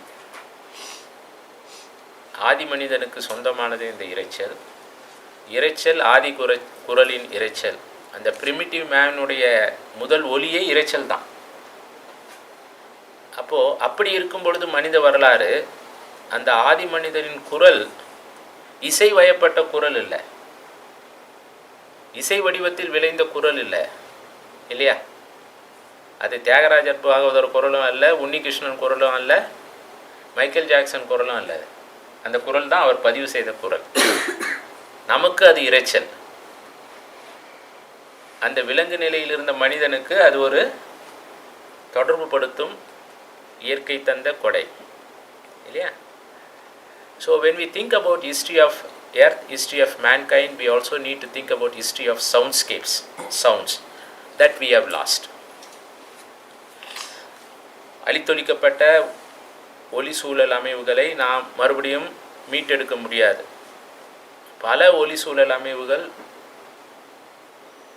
பல திசைகளில் இன்று நாம் பேசிக்கொண்டிருக்கும் பொழுதே அழித்தொழிக்கப்படுகின்றன. முக்கியமாக மொழி சார்ந்த அளவில் நாம் இன்று பேசிக்கொண்டிருக்கும் பொழுதே குறைந்தது ஒரு 10 மொழியாவது அதனது கடைசி ஸ்பீக்கர்ஸ், லாஸ்ட் ஸ்பீக்கர்ஸ் இன்றைக்கு இறந்திருப்பார்கள். ஒரு 10 மொழியினுடைய அந்த மொழியை பேசக்கூடிய கடைசி மனிதர்கள் இன்று இந்த வகுப்பில் நாம் பேசும் பொழுது இறந்திருப்பார்கள் இல்லையா. ஸோ அவர்களுடைய அந்த மொழியும், அந்த மொழி சார்ந்த ஒலியும், அந்த ஒலி சார்ந்த ஒலி சூழல் அமைவுகளும் போயிட்டுருக்கோம் இல்லையா. அப்பொழுது நாம் இந்த அறையில் இருக்கக்கூடிய நாம் பண்ண வேண்டிய முக்கியமான கடமை என்னன்னா, நம்ம வீட்டில் யாருன்னா பெரியவங்க இருந்தாங்கன்னா, நம்ம தெருவில் யாருன்னா வயசானவங்க இருந்தாங்கன்னா அவங்கள பேச வச்சு பதிவு பண்ணணும். ப்ராபபிளி அவர்கள் பயன்படுத்தக்கூடிய சொல்லாடல்கள் அவர்களுக்கு மட்டும் தெரிந்த விஷயங்களாக இருக்கலாம். அவர்கள் தான் கடைசி மனிதர்களாக கூட இருக்கலாம். அந்த சொற்களை பயன்படுத்தக்கூடிய மனிதர்களாக இருக்கலாம். நாம் பொது புத்தியில் தமிழகத்தில் 32 மாவட்டங்கள் இருக்கின்றன. அப்படி கூட நான் சொல்கிறது பொது புத்தியில் என்ன நினைக்கிறோம், இந்தியா ஒன்று, இந்திய பண்பாடு என்பது ஒன்று, தமிழகம் ஒன்று, தமிழக பண்பாடு என்பது ஒன்று, இப்படி தானே நம்ம கட்டமைக்கிறோம். எல்லாத்தையும் ஒருமுக பார்வையில் தான் நம்ம கட்டமைக்கிறோம். மயிலாப்பூர் ஒன்று, மயிலாப்பூர் பண்பாடு என்பது ஒன்று, திருவல்லிக்கேணி ஒன்று, திருவல்லிக்கேணி பண்பாடு என்பது ஒன்று. அப்படி கிடையாதுங்க. திருவல்லிக்கேணியில் நூற்றுக்கணக்கான பண்பாட்டு தலங்கள் இருக்கின்றன. அந்த நடுக்குப்பம் மாட்டாங்குப்பம் சம்பவம் நடக்கும் பொழுது அங்கே பயணித்த திருவல்லிக்கேணி வேறு. அது கூவமாற்ற கரையோரம் இருக்கக்கூடிய இந்த பக்கிங்ஹாம் கனால் கரையோரம் இருக்கக்கூடிய திருவல்லிக்கேணி. அந்த த்ரெஷோல்டை தாண்டி அந்த பக்கம் போனீங்கன்னா பாட்சாதி கோயில் திருவல்லிக்கேணி. அதனது எல்லை மந்தவெளி, பாட்சாதி கோயிலை தாண்டி இருக்கக்கூடிய திருவல்லிக்கேணி ஸ்டார் தேட்டர் திருவல்லிக்கேணி. இந்த பக்கம் நகர்ந்தீங்கன்னா வடக்கே ஸ்டார் தேட்டர் தள்ளி இருக்கக்கூடிய திருவல்லிக்கேணி மவுண்ட் ரோடுக்கு சொந்தமான எல்லிஸ் நகர் பகுதியை சார்ந்த திருவல்லிக்கேணி. நாயர்மஸ் பக்கம் இருக்கக்கூடிய பெல்ஸ் ரோடு பக்கம் இருக்கக்கூடிய திருவல்லிக்கேணியின் பண்பாடு வேறு இல்லையா. திருவல்லிக்கேணி என்பது ஒருமுக பண்பாட்டோடு இயங்கக்கூடிய ஒரு பண்பாட்டு தலம் இல்லை. திருவல்லிக்கேணியில் குறைந்தது 12 உள் பண்பாடுகள் இருக்கின்றன இல்லையா. அப்போனா தமிழகத்தில் இருக்கக்கூடிய 32 மாவட்டங்களில் 3200 உள் பண்பாடுகள் இருக்கலாம், அல்லது 3 லட்சம் உள் பண்பாடுகள் இருக்கலாம் இல்லையா. அப்போ இந்த 3 லட்சம் உள் பண்பாடுகளில் எவ்வளவு ஒலி சூழல் அமைவுகள் இருக்கலான்னு பாருங்கள். 3 கோடி ஒளி சூழல் அமைவுகள் இருக்காங்க இல்லையா? இப்போ இந்த திருவல்லிக்கேணியினுடைய ஒளி சூழல் பண்பாட்டை ஒரு மாணவர் ஆய்வு செய்ய புறப்பட்டால் அதற்கு அவரது ஆயுள் காலம் பத்தாது. அதற்கு ஒரு படை தேவை. பெல்ஸ் ரோடினுடைய ஒளி சூழல் அமைவுன்னா, பெல்ஸ் ரோடில் குறைஞ்சது 4-5 மேன்ஷன் இருக்குது. இந்த 4-5 மேன்ஷனில் யார் தங்குறா? பெரும்பாலும் வெளி மாநிலத்திலிருந்து வந்து படிக்கக்கூடிய மாணவ மாணவிகள் அல்லது வெளிநாட்டுக்காரர்கள் இல்லையா? இந்த மேன்ஷனுடைய ஒளி சூழல் அமைவுன்னா, தமிழ்நாட்டுக்காரர்கள் தங்கக்கூடிய மேன்ஷனுடைய ஒளி சூழல் அமைவுன்னா, வடகிழக்கு மாநிலத்தார் தங்கக்கூடிய மேன்ஷனில் ஒளி சூழலாம் கண்டிப்பாக வித்தியாசப்படும் இல்லையா? ஏன்னா அங்கே புழங்கக்கூடிய மொழி வேறு இல்லையா? அங்கே இருக்கக்கூடிய முக்கியமான பகுதி அந்த ஜெராக்ஸ் கடை இருக்கக்கூடிய ஒரு கட்டடம், ப்ராஜெக்ட்லாம் அங்கே பண்ணக்கூடிய அந்த கட்டடம், அந்த பகுதியினுடைய ஒளி சூழல் அமைவுன்னா, ஏன்னா அங்கே ஒவ்வொரு கடையிலையும் 10 பெரிய ஜெராக்ஸ் மிஷின் இருக்குது. அவை எழுப்பக்கூடிய ஒலிகள் அவையெல்லாம் தினமும் ஓடிக்கொண்டே இருக்கின்றன. அதனால் செயலிழந்து வலு இழந்து ஏதோ ஓடிக்கொண்டே இருக்கின்றன. அதே கடையில் பைண்டிங் பண்ணுறாங்க, சுத்தியை பயன்படுத்துகிறாங்க, பெரிய கத்திரியை பயன்படுத்துகிறாங்க, எல்லாமே இருக்காங்க. அங்கே மனிதர்களும் இயந்திரங்களும் காலை 8 மணிலேருந்து இரவு 10 மணி வரைக்கும் ஓய்வு இல்லாமல் வேலை செஞ்சிட்டே இருக்கிறாங்க. நூற்றுக்கணக்கான மாணவர்கள் பொதுமக்கள் போகிறாங்க. அந்த சவுண்ட்ஸ்கேப்பை யாருன்னா நம்ம இது வரைக்கும் ஸ்டடி பண்ணோமா? What is a communication context of a place where students teachers come and go in hundreds? இது தொடர்பியல் தளமா இல்லையா? கண்டிப்பாக இது ஊடக தொடர்பியல் தளம்தான். அர்த்தத்தை கொடுக்கும் எல்லாமே ஊடகம்தான். குறியீட்டியல் பார்வையில், பண்பாட்டியல் பார்வையில் அர்த்தத்தை கொடுக்கும் எல்லாமே தொடர்பியல் தளம்தான்.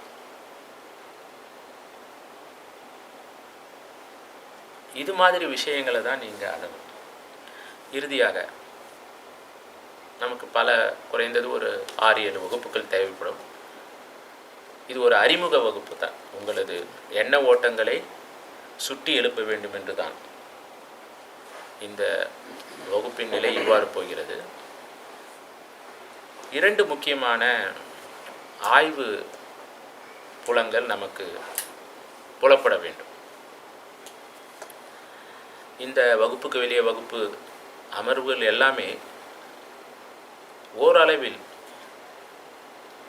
ஒருவித தத்துவ புரிதலை உங்களுக்கு கொடுக்க வேண்டும்.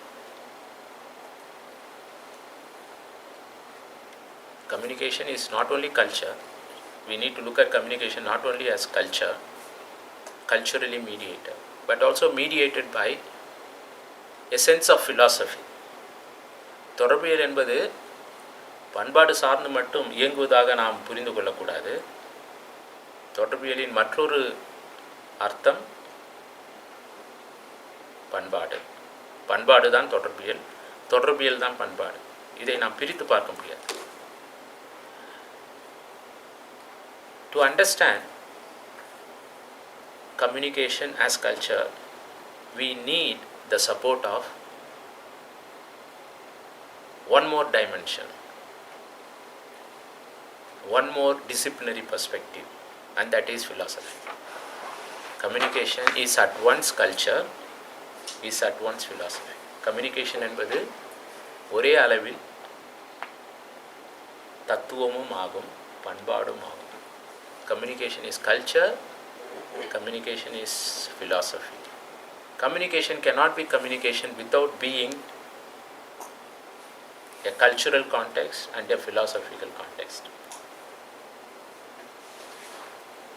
நாம் இன்று தரையில் அமர்வது, இங்கு பாயில் அமர்வது நமது பண்பாட்டு விழுமியம் சார்ந்த விஷயமாக இருந்தாலும் இது ஒரு தத்துவ எச்சமாகவும் பார்க்கப்பட வேண்டும்.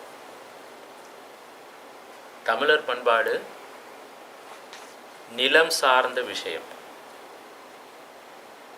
நிலத்தோடு தான் உடல் இருக்க வேண்டும். ஆசிய பண்பாடு பெரும்பாலும் நிலத்தோடு உறவாட வேண்டும்,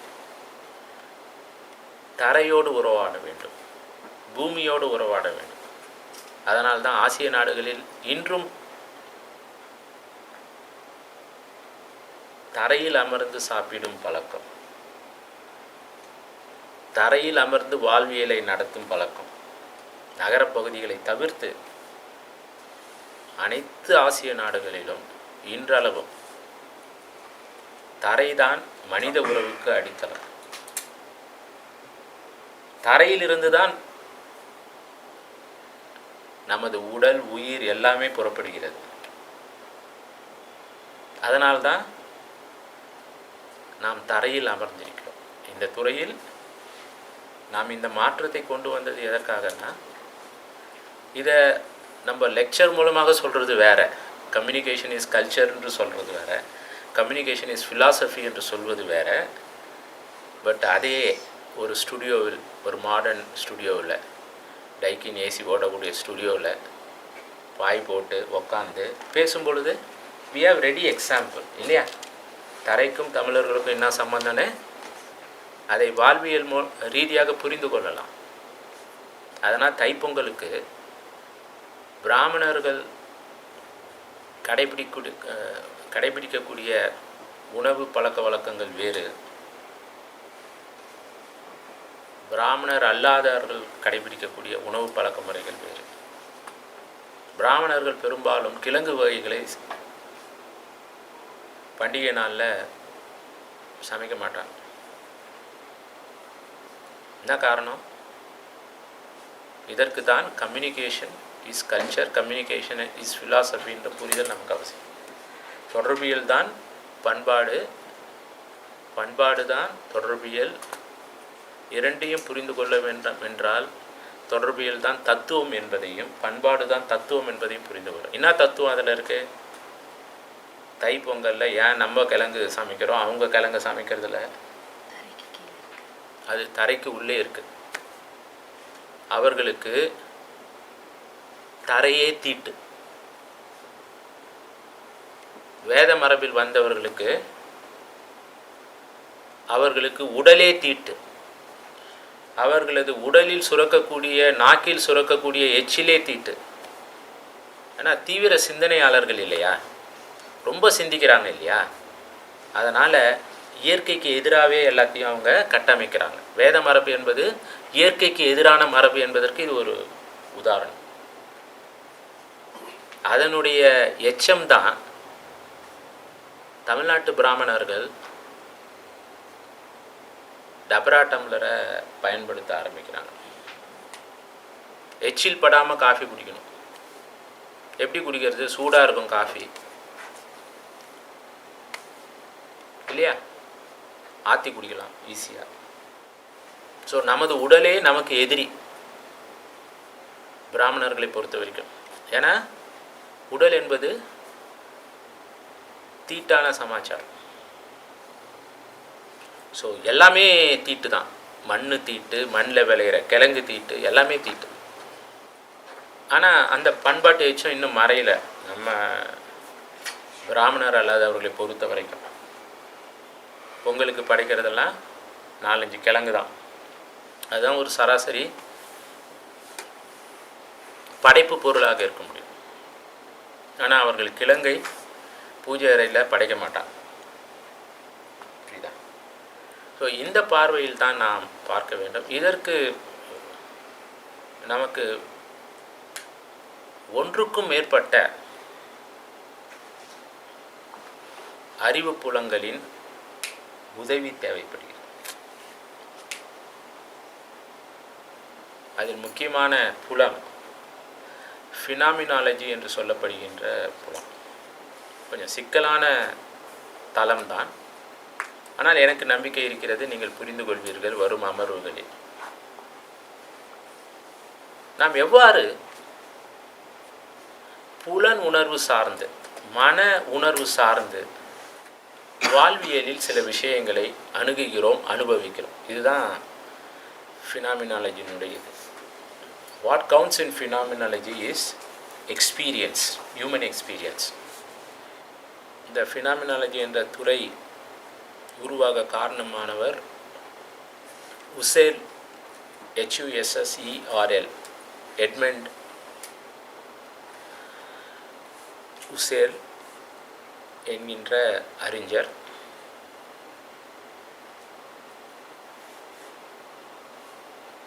விரிவாக வரும் அமர்வுகளில் பார்க்கலாம். இரண்டாவது துறை மானுடவியல் துறை. இதற்கு ஒரு 3 வகுப்புகள், அதற்கு ஒரு 3 வகுப்புகள் இருந்தால் நலமாக இருக்கும்.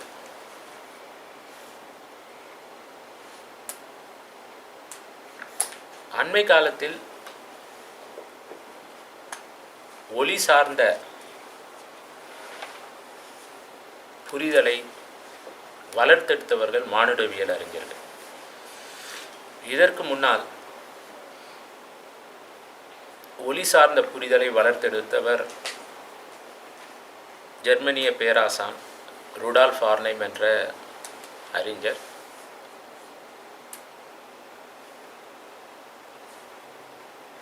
அவரது 2 முக்கியமான புத்தகங்கள் ஃபிலிம் ஆஸ் ஆர்ட் 1933, பின்னாளில் ரேடியோ சவுண்ட் ஆஸ் ஆர்ட். உருவவியல் கோட்பாட்டறிஞர் ஆர்னைம். ஜெசால் சைக்காலஜின்னு ஒரு புலம் இருக்கிறது. ஜெசால் சைக்காலஜி ஒரு அருமையான தளம். அதை நாம் தொடர்பியல் துறைகளில் பயிற்றுவிப்பதில்லை, அது சார்ந்து பேசுவதில்லை. அதையும் நாம் அணுக வேண்டும் வரும் காலங்களில். அவர்தான் முதல் முறையாக திரை அனுபவம் என்பது திரையில் இல்லை, நமது புலன் சார்ந்த அனுபவம் என்று சொல்கிறார். எந்த புலன் சார்ந்த அனுபவம்?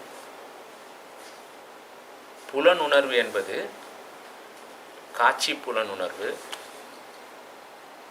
தொடு புலன் உணர்வு, செவி புலன் சார்ந்த உணர்வு, அறிவு புலன் சார்ந்த உணர்வு, இப்படி நீட்டிக்கொண்டே போகலாம்.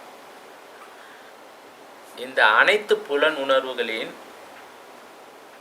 சங்கமம் தான் திரை சார்ந்த அனுபவம்.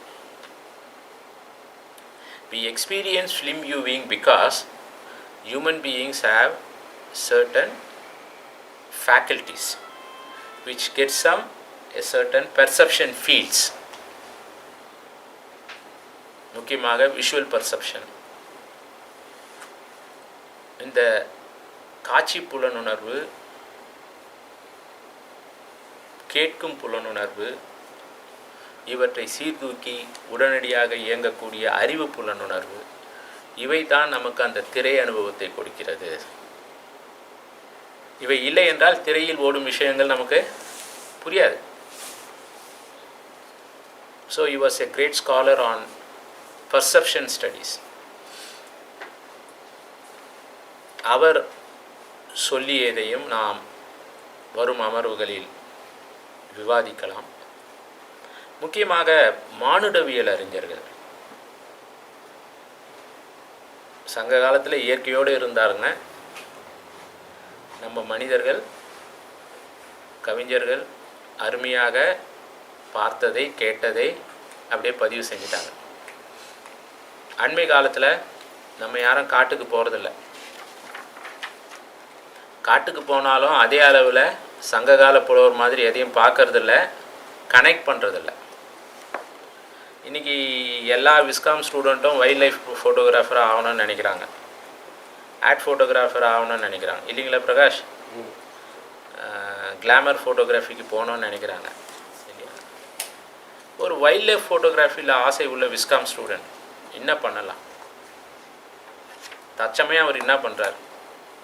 தற்சமயம் அவருக்கு சொல்லப்படுவது, நீ ஒரு டிஸ்கவரி சேனலுக்கோ நேஷ்னல் ஜியோகிராஃபிக் சேனலுக்கோ வருங்காலத்தில் எடுக்கணும், அதுக்கேற்ற மாதிரி உனது தொழில்நுட்ப திறனை வளர்த்துக்கொள்ளும். டிஸ்கவரி சேனல்லையும் நேஷ்னல் ஜியோகிராஃபிக் சேனல்லையும் எதை காட்டுறாங்க?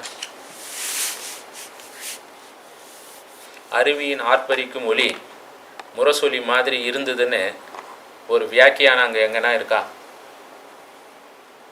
The ability to connect sounds in a forest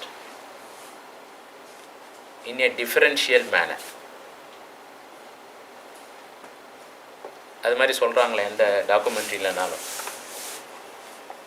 சங்ககால புலவர் மாதிரி இந்த ஒலி இந்த ஒலி மாதிரி இருக்குது, இந்த ஒலி அந்த ஒலி மாதிரி இருக்குது, அந்த ஒலி அந்த மிருகத்தின் ஒலி மாதிரி இருக்குது, அந்த ஒலி அந்த ராஜாவின் முரசொலி மாதிரி இருக்குது. Are they able to interpret and connect, reconnect?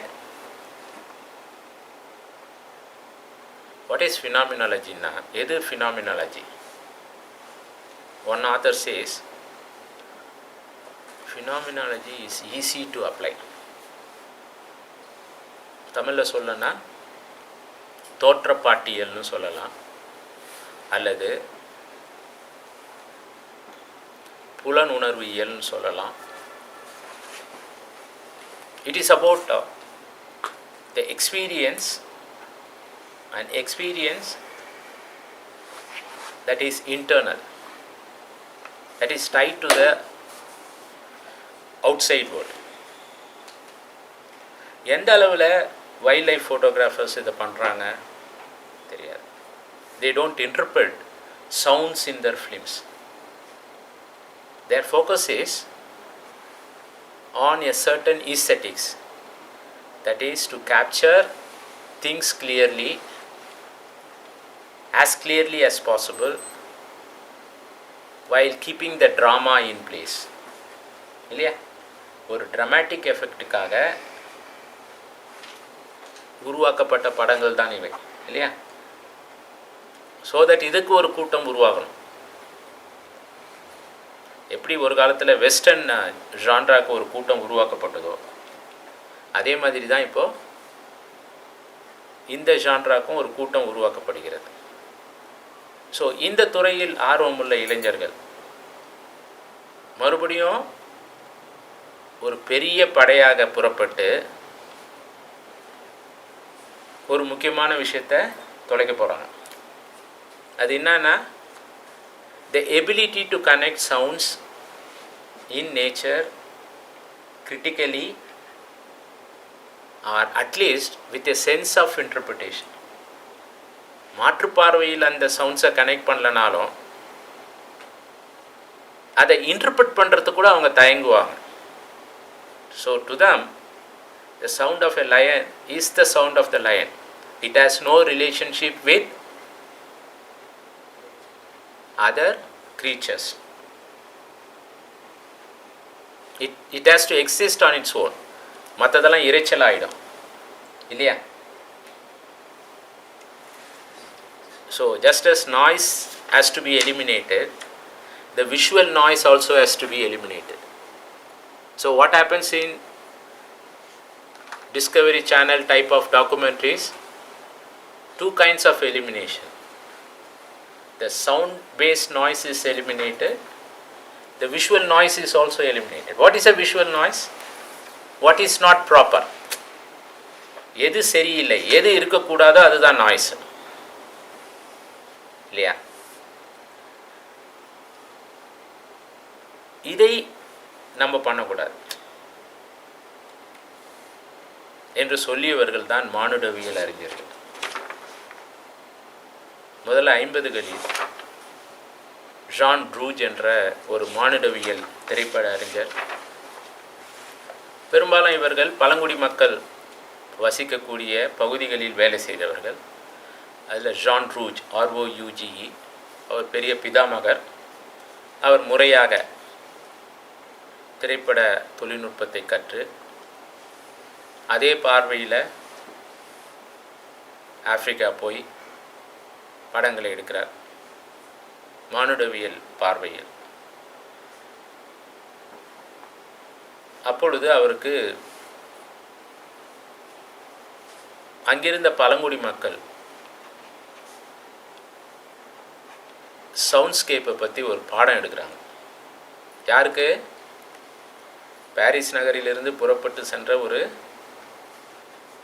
மெத்த படித்த திரைப்பட உத்திகளை கரைத்து குடித்த ஒரு நபர், டாக்குமெண்ட்ரி ஃபிலிம் மேக்கருக்கு படிக்காத நீர் யானைகளை மட்டுமே வேட்டையாடும் திறனை அறிந்த ஒரு ஆப்பிரிக்க பழங்குடி மக்கள் ஒரு வகுப்பு எடுக்கிறாங்க. பேசவில்லை அவர்கள், சிரித்தார்கள். அதுதான் வகுப்பு.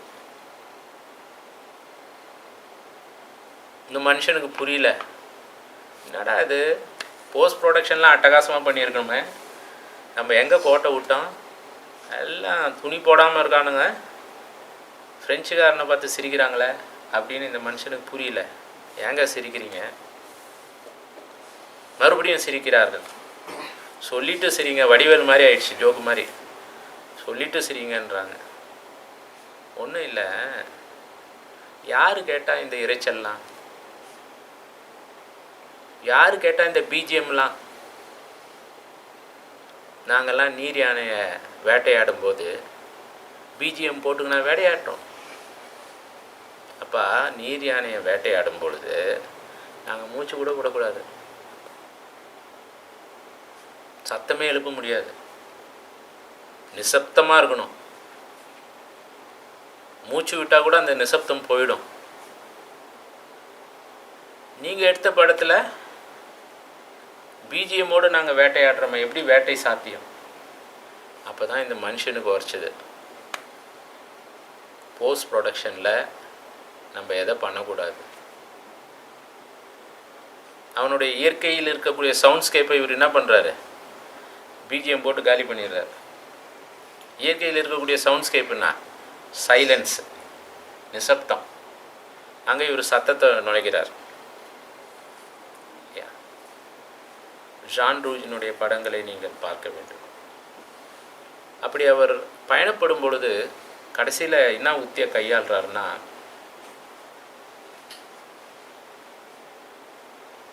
கேமராவோடு புறப்பட்டவர் அந்த சவுண்ட் ரெக்கார்டர் மற்ற எக்யூப்மெண்ட்டோட ஒரு கர்வத்தோடு போனவர் 2-3 படத்துக்கு அப்புறம் கேமராவையும் அந்த பழங்குடிக்கிட்டு தர்றார், ரெக்கார்டரையும் நீயே பண்ணு, எல்லாம் அவங்க தான், இவர் அவங்க பின்னால் போகிறது. இதே காலகட்டத்தில் டர்ன்புல் என்ற ஒரு மானுடவியல் அறிஞர்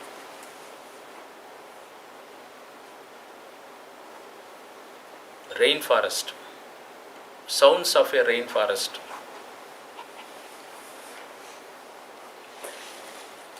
என்ற ஒரு படைப்பை உருவாக்குகிறார். அது வீடியோலாம் கிடையாது, அந்த காலத்தில் லாங் ப்ளே ரெக்கார்டுன்னு இருக்கும், டேப்பு கூட கிடையாது அப்போ 50களில். அது வந்து எல்பி ரெக்கார்டாக அவர் வெளியிடுறார். பின்னாளில் அவரது சீடர் ஃபெல்ட் என்பவர், FELD, அதே பார்வையில் அவர் டர்ன்புல்ல பார்த்து அப்படியே வியந்து போய் நிற்கிறார். ஒரு ரெயின் ஃபாரஸ்ட் வந்து இவங்க பார்வையே மாற்றுது. ஒரு ரெயின் ஃபாரஸ்ட்னா அது தனி அண்டம்பா. அங்கே யாரையும் போய் பேச வச்சு இவங்க ரெக்கார்ட் பண்ணல.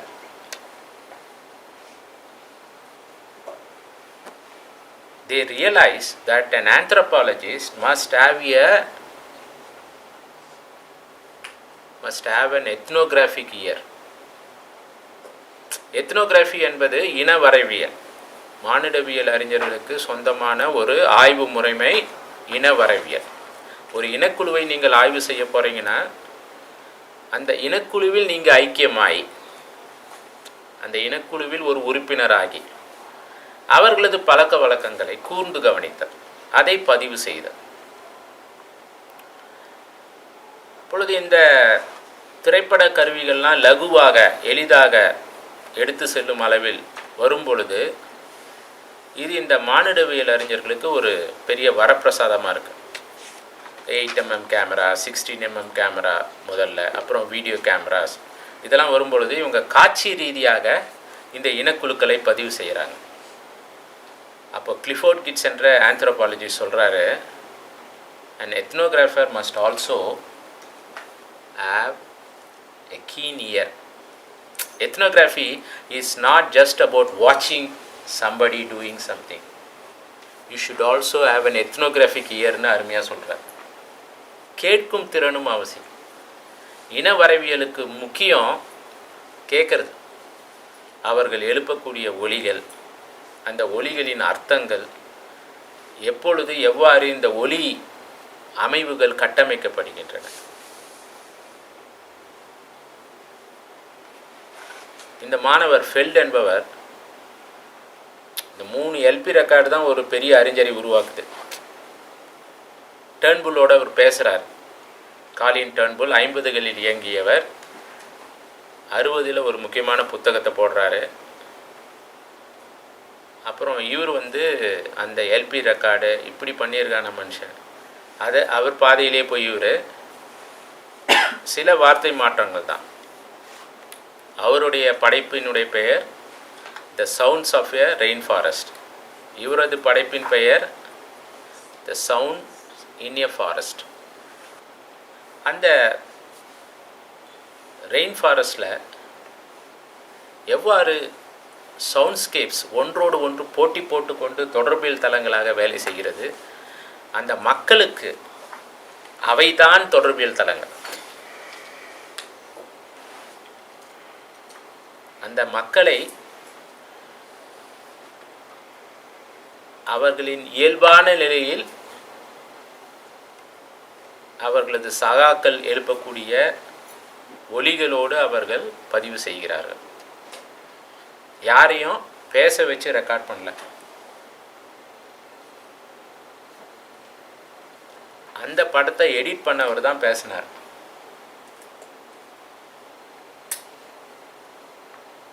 Who says sounds are music? What is the definition of a sound and a music? There is no difference. But many in 2017 wrongly believe sound cannot be music. But that gentleman finally said that the sounds in a rainforest are music to his ears. Getting இல்லையா? அவர் கேட்ட அந்த ஒலிகள், அவர் கேட்ட இசை வடிவங்களை விட அற்புதமாக இருக்கிறது என்று சொன்னார். யார்? அந்த இதை எடிட் பண்ணவர். அப்பொழுது எது ஒலி, எது இசை ஒலி, எது இசையற்ற ஒலி என்று நாம் தீர்மானிக்க முடியாது. இயற்கையில் இருக்கக்கூடிய எல்லாமே இசைதான். இசைக்கு ஒரு நேரோ டெஃபினிஷன் கொடுத்துட்டாங்க. இசை என்றால் அது உருவாக்கப்படுவதால், அது அந்த ஒலி நிலையிலிருந்து பண்பட்ட நிலைக்கு போவதால் அது இசை. பண்பாடற்ற ஒலி என்று எனக்கு எதுவும் தெரியாது. ஒலி பண்பாடு என்பது ஒலி பண்பாடு தான். அது பண்பாடற்ற ஒலி பண்பாடு என்று எனக்கு எதுவும் தெரியவில்லை. எல்லா ஒலிகளும், இயற்கையில் விளைந்த எல்லா ஒலிகளும் பண்பாட்டு ஒலிகள் தான். விலங்கின பண்பாட்டையோ மனித பண்பாட்டையோ சார்ந்து எழுப்பப்படும் ஒலிகள் தான். ஸோ பண்பாடற்ற ஒலி பண்பாடு என்று எதையும் சொல்ல முடியாது. இசை என்பது பண்பட்ட ஒலி பண்பாடு என்றும் நாம் சொல்ல முடியாது. Just as he said, every sound is a musical sound. எல்லா ஒலியும் இசை ஒலியாகத்தான் எனக்கு தோற்றுவிக்கப்பட்டது. ரெயின் ஃபாரஸ்ட்னு சொன்னது மாதிரி நமது தெருக்களில் கூவிக்கொண்டு செல்கின்ற அந்த அடித்தட்டு மக்களின் ஒலிகளும் இசை ஒலிகள் தான். கூர்ந்து கவனித்தால் அவர்களை நீங்கள் ஒலிக்கலைஞர்களாக ஏற்றுக்கொள்வீர்கள். நான் எல்லா சாம்பிளையும் காட்ட முடியல. என்னுடைய கலெக்ஷன்லேருந்து பேப்பர் போடுறவர், படிக்காதவர், எம்ஆர் ராதா கிடையாது. எம்ஆர் ராதாவை நம்ம நடிகவேலு என்று சொல்கிறோம். ஆனால் எம்ஆர் ராதானுடைய நடிப்பு திறன் என்பது அவரது உடல் மொழி எவ்வாறு காட்சிப்படுத்தப்பட்டது என்பது சார்ந்து இருந்தாலும் அந்த திறன், அவர் எவ்வாறு அவர் உடலுக்கு சொந்தமான ஒரு முக்கியமான பகுதியை பயன்படுத்தி கொண்டார் என்பதை பொறுத்தது. அந்த பகுதி நமக்கு எல்லாருக்கும் வாய்த்தது தான். குரல், தொண்டைக்குழி. அந்த தொண்டைக்குழியை பயன்படுத்தி அவர் எழுப்பிய ஒலிகளை வெவ்வேறு நிலைகளில் அந்த பாத்திர படைப்புகளுக்கு ஏற்ற மாதிரி ஒவ்வொரு படத்திலையும் மாற்றி காண்பித்தார். எம்.ஆர். ராதா, டி.எஸ். பாலையா இருவரும் சிவாஜி கணேசனை விட அருமையான கலைஞர்கள். காரணம், அவர்கள் எவ்வாறு ஒரு நிலையில் சிவாஜி கணேசனில் இருந்து வேறுபட்டு நிற்க முடியும் என்பதை ஒவ்வொரு பாத்திரத்திலும் காண்பித்தார்கள். அந்த காண்பித்தல் என்பது, அந்த வெளிப்பாடு என்பது எப்படிப்பட்ட வெளிப்பாடு? இந்த ஒலி சூழல் அமைவு சார்ந்த வெளிப்பாடு. எம்.ஆர். ராதாவின் படங்களை நாம் மீள்வாய்வு பார்வையில் ஆய்வு செய்தால் அவரது ஒலி சூழல் அமைவு ஒவ்வொரு பாத்திரத்திலும் எவ்வாறு கட்டமைக்கப்பட்டது என்பதை நாம் ஆய்வு செய்ய வேண்டும். தொடர்பியல் பார்வை இல்லையா? பலே பாண்டியாவில் ஒரு காட்சி வரும். அது ஒரு நகைச்சுவை கலந்த படம். ஒரு பாடல் காட்சியில் அவர் ஒரு கர்நாடக பாடலை பாடக்கூடிய ஒரு சந்தர்ப்பம் வரும். அவர் ஒரு கர்நாடக இசை ரசிகராக காட்டுவாங்க. அப்போது அங்கே கட்டமைக்கப்படும் 2-3 ஒலி சூழல் அமைவுகள், ஒன்று இசையமைப்பாளருக்கு சொந்தம், ஒன்று பாடலாசிரியருக்கு சொந்தம், ஒன்று இயக்குனருக்கு சொந்தம், ஒன்று நடிகர் திலகத்துக்கு சொந்தம், இன்னொரு கதாபாத்திரமான பாலாஜிக்கு சொந்தம். முக்கியமாக இந்த எல்லா ஒலி சூழல் அமைவுகளையும் தன்வயப்படுத்தக்கூடிய ஒலி சூழல் அமைவை கட்டமைத்தவர் எம்.ஆர். ராதா. புரியுதா? அப்போ ஒரு சராசரி தமிழ் பாடல் காட்சி எவ்வாறு ஒலி சூழல் அமைவுகளை கட்டமைத்துக் கொள்கிறது என்பதை பற்றிய மாற்று தொடர்பியல் பார்வை நமக்கு அவசியம். It all depends on how we connect the unconnected. இதுவரைக்கும் தொடர்பு படுத்தப்படாத ஒரு தளங்களை நாம் எவ்வாறு தொடர்பு படுத்துகிறோம் என்பதுதான் நாம் செய்யக்கூடிய வேலை. அப்பொழுது 50களில் ஏதோ ஒரு காட்டுக்கு போய், ரெயின் ஃபாரஸ்ட்டுக்கு போய் அங்கே இருக்கக்கூடிய ஒலி சூழல் அமைவுகளை மானுடவியல் பார்வையில், இனவரவியல் பார்வையில் ஒரு அறிஞர் ஆய்வு செய்து 3 இசைத்தட்டுகளை, ஒலித்தட்டுகளை வெளியிடுகிறார். அந்த ஒலிகளை கேட்டு ஃபெல்ட் என்ன பண்ணுறார்? இவர் தான்ப்பா நமக்கு குரு அப்படின்னு அவரோட தொடர்பு வச்சுக்கிறார். அவர் நெறிப்படுத்துகிறார். அவர் புத்தக டிராஃப்டெல்லாம் இவங்க தான் பப்ளிஷ் பண்ண உதவி பண்ணுறாங்க. நான் ஆய்வு பண்ணால் இந்த துறையை தான் நான் ஆய்வு பண்ண முடியும். Sounds of a rain forest எத்தனை பேர் தான் பண்ண முடியும்? Sounds of a rain forest வித்தியாசமாக பண்ணலாம். அவரை மாதிரி பண்ணாமல் வேறு மாதிரி பண்ணலாம். ஆனால் அதே நோக்கம்தான். What is a soundscape? According to Schafer, ஆரம்பத்தில் சொன்ன அந்த கெனடியன், அவர் ஆய்வாளர் கிடையாது. அவர் என்ன சொல்கிறார்? A soundscape is a circulating entity. What happens in a rainforest? Everything circulates. மனித ஒலிகள், விலங்கு ஒலிகள், பறவைகள் ஒலிகள், மரங்களின் ஒலிகள், குழந்தைகளின் ஒலிகள் எல்லாமே சர்க்குலேட் ஆகும். With what? ரெண்டாவது இது பேராமீட்டர் என்னன்னா, ஷேஃபர்னுடைய டெஃபினிஷனில் soundscape is a circulating entity, சுழற்சியில் இயங்கக்கூடிய தொடர்பியல் தளம். அவர் பயன்படுத்தாத வார்த்தைகள் நாம் பயன்படுத்துகிறோம். He doesn't use the word communication. புரியுதா? நான் தொடர்பியல் சார்ந்து இயங்குபவன் என்ற முறையில் சவுண்ட்ஸ்கேப்பை நான் தொடர்பியல் பார்வையில் நான் கொண்டு வரேன். Soundscape is a circulating communication entity. நம்ம என்ன படிக்கிறோம் ஆரம்ப நிலையிலேருந்து கம்யூனிகேஷன் இஸ் எ ப்ராசஸ் தானே சொல்கிறோம். அதோட ஒத்து வருது இல்லையா இது? Communication is a soundscape driven process. நான் மறுபடியும் அதை அடுத்த கட்டத்துக்கு கொண்டு போகிறேன். Soundscape is a communication driven circulating process. அடுத்த கட்டத்துக்கு கொண்டு போகிறேன். ஷேஃபர் சொன்னது ஒன்று தான், சவுண்ட்ஸ்கேப் இஸ் எ சர்க்குலேட்டிங் என்டைட்டின்னு சொல்லி முடிச்சிட்டாரு. நம்ம என்ன பண்ணணும்? தொடர்பியல் துறையில் இயங்குறவங்க நமக்கு ஏற்ற மாதிரி அதை மடைமாற்றம் செய்ய வேண்டும். Soundscape is a circulating entity, no doubt. But for what? Soundscape is a circulating communication entity இல்லையா? தொடர்பு படுத்துதல் தானே ஒரு ஒலி சூழல் அமைவினுடைய நோக்கம். With what? எதனோட, எவ்வாறு, எதை வைத்து தொடர்பு படுத்த போகிறது? அப்போது ஷேஃபர் என்ன சொல்கிறாரு? With social practices, with ideological practices, with cultural practices. Practices முக்கியம்.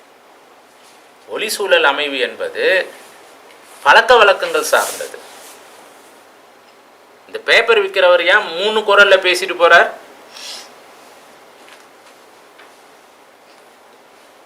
காரணம் ஒன்று, அவர் மக்களின் கவனத்தை ஈர்க்க வேண்டும் இல்லையா? அவரை யாரும் எட்டி பார்த்து கூட போகிறதில்ல, எல்லாரும் வீட்டுக்குள்ளே இருக்கிறாங்க இல்லையா? எம்.ஆர். ராதா எப்படி தனது குரலால் ரசிகர்களின் கவனத்தை ஈர்த்தாரோ, அதே மாதிரி ஒரு குரல்லையே கூவாமல் ஒரே மனிதர் 3 குரல்களில் கூவுவதன் மூலம் உள்ளிருக்கும் மக்களின் கவனத்தை அவர், ஒரு பாமரன், அவருக்கு தெரிந்த தொடர்பியல் கூட நமக்கு தெரியல இல்லையா?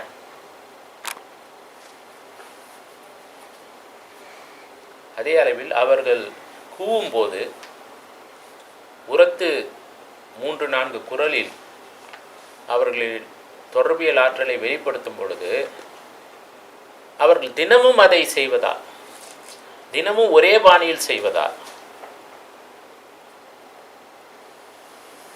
தொடர்பியல் 2 அளவுகளில் நடைபெறுகிறது. ஒன்று, நாம் கவரப்படுகிறோம், ஆனால் நமக்கு அவர் பேப்பர் தான் விற்கிறாருன்னு தெரியும், ஆனால் we cannot repeat, we cannot mimic what he says. நான் தினமும் அவரை கூர்ந்து கவனிக்கிறேன்,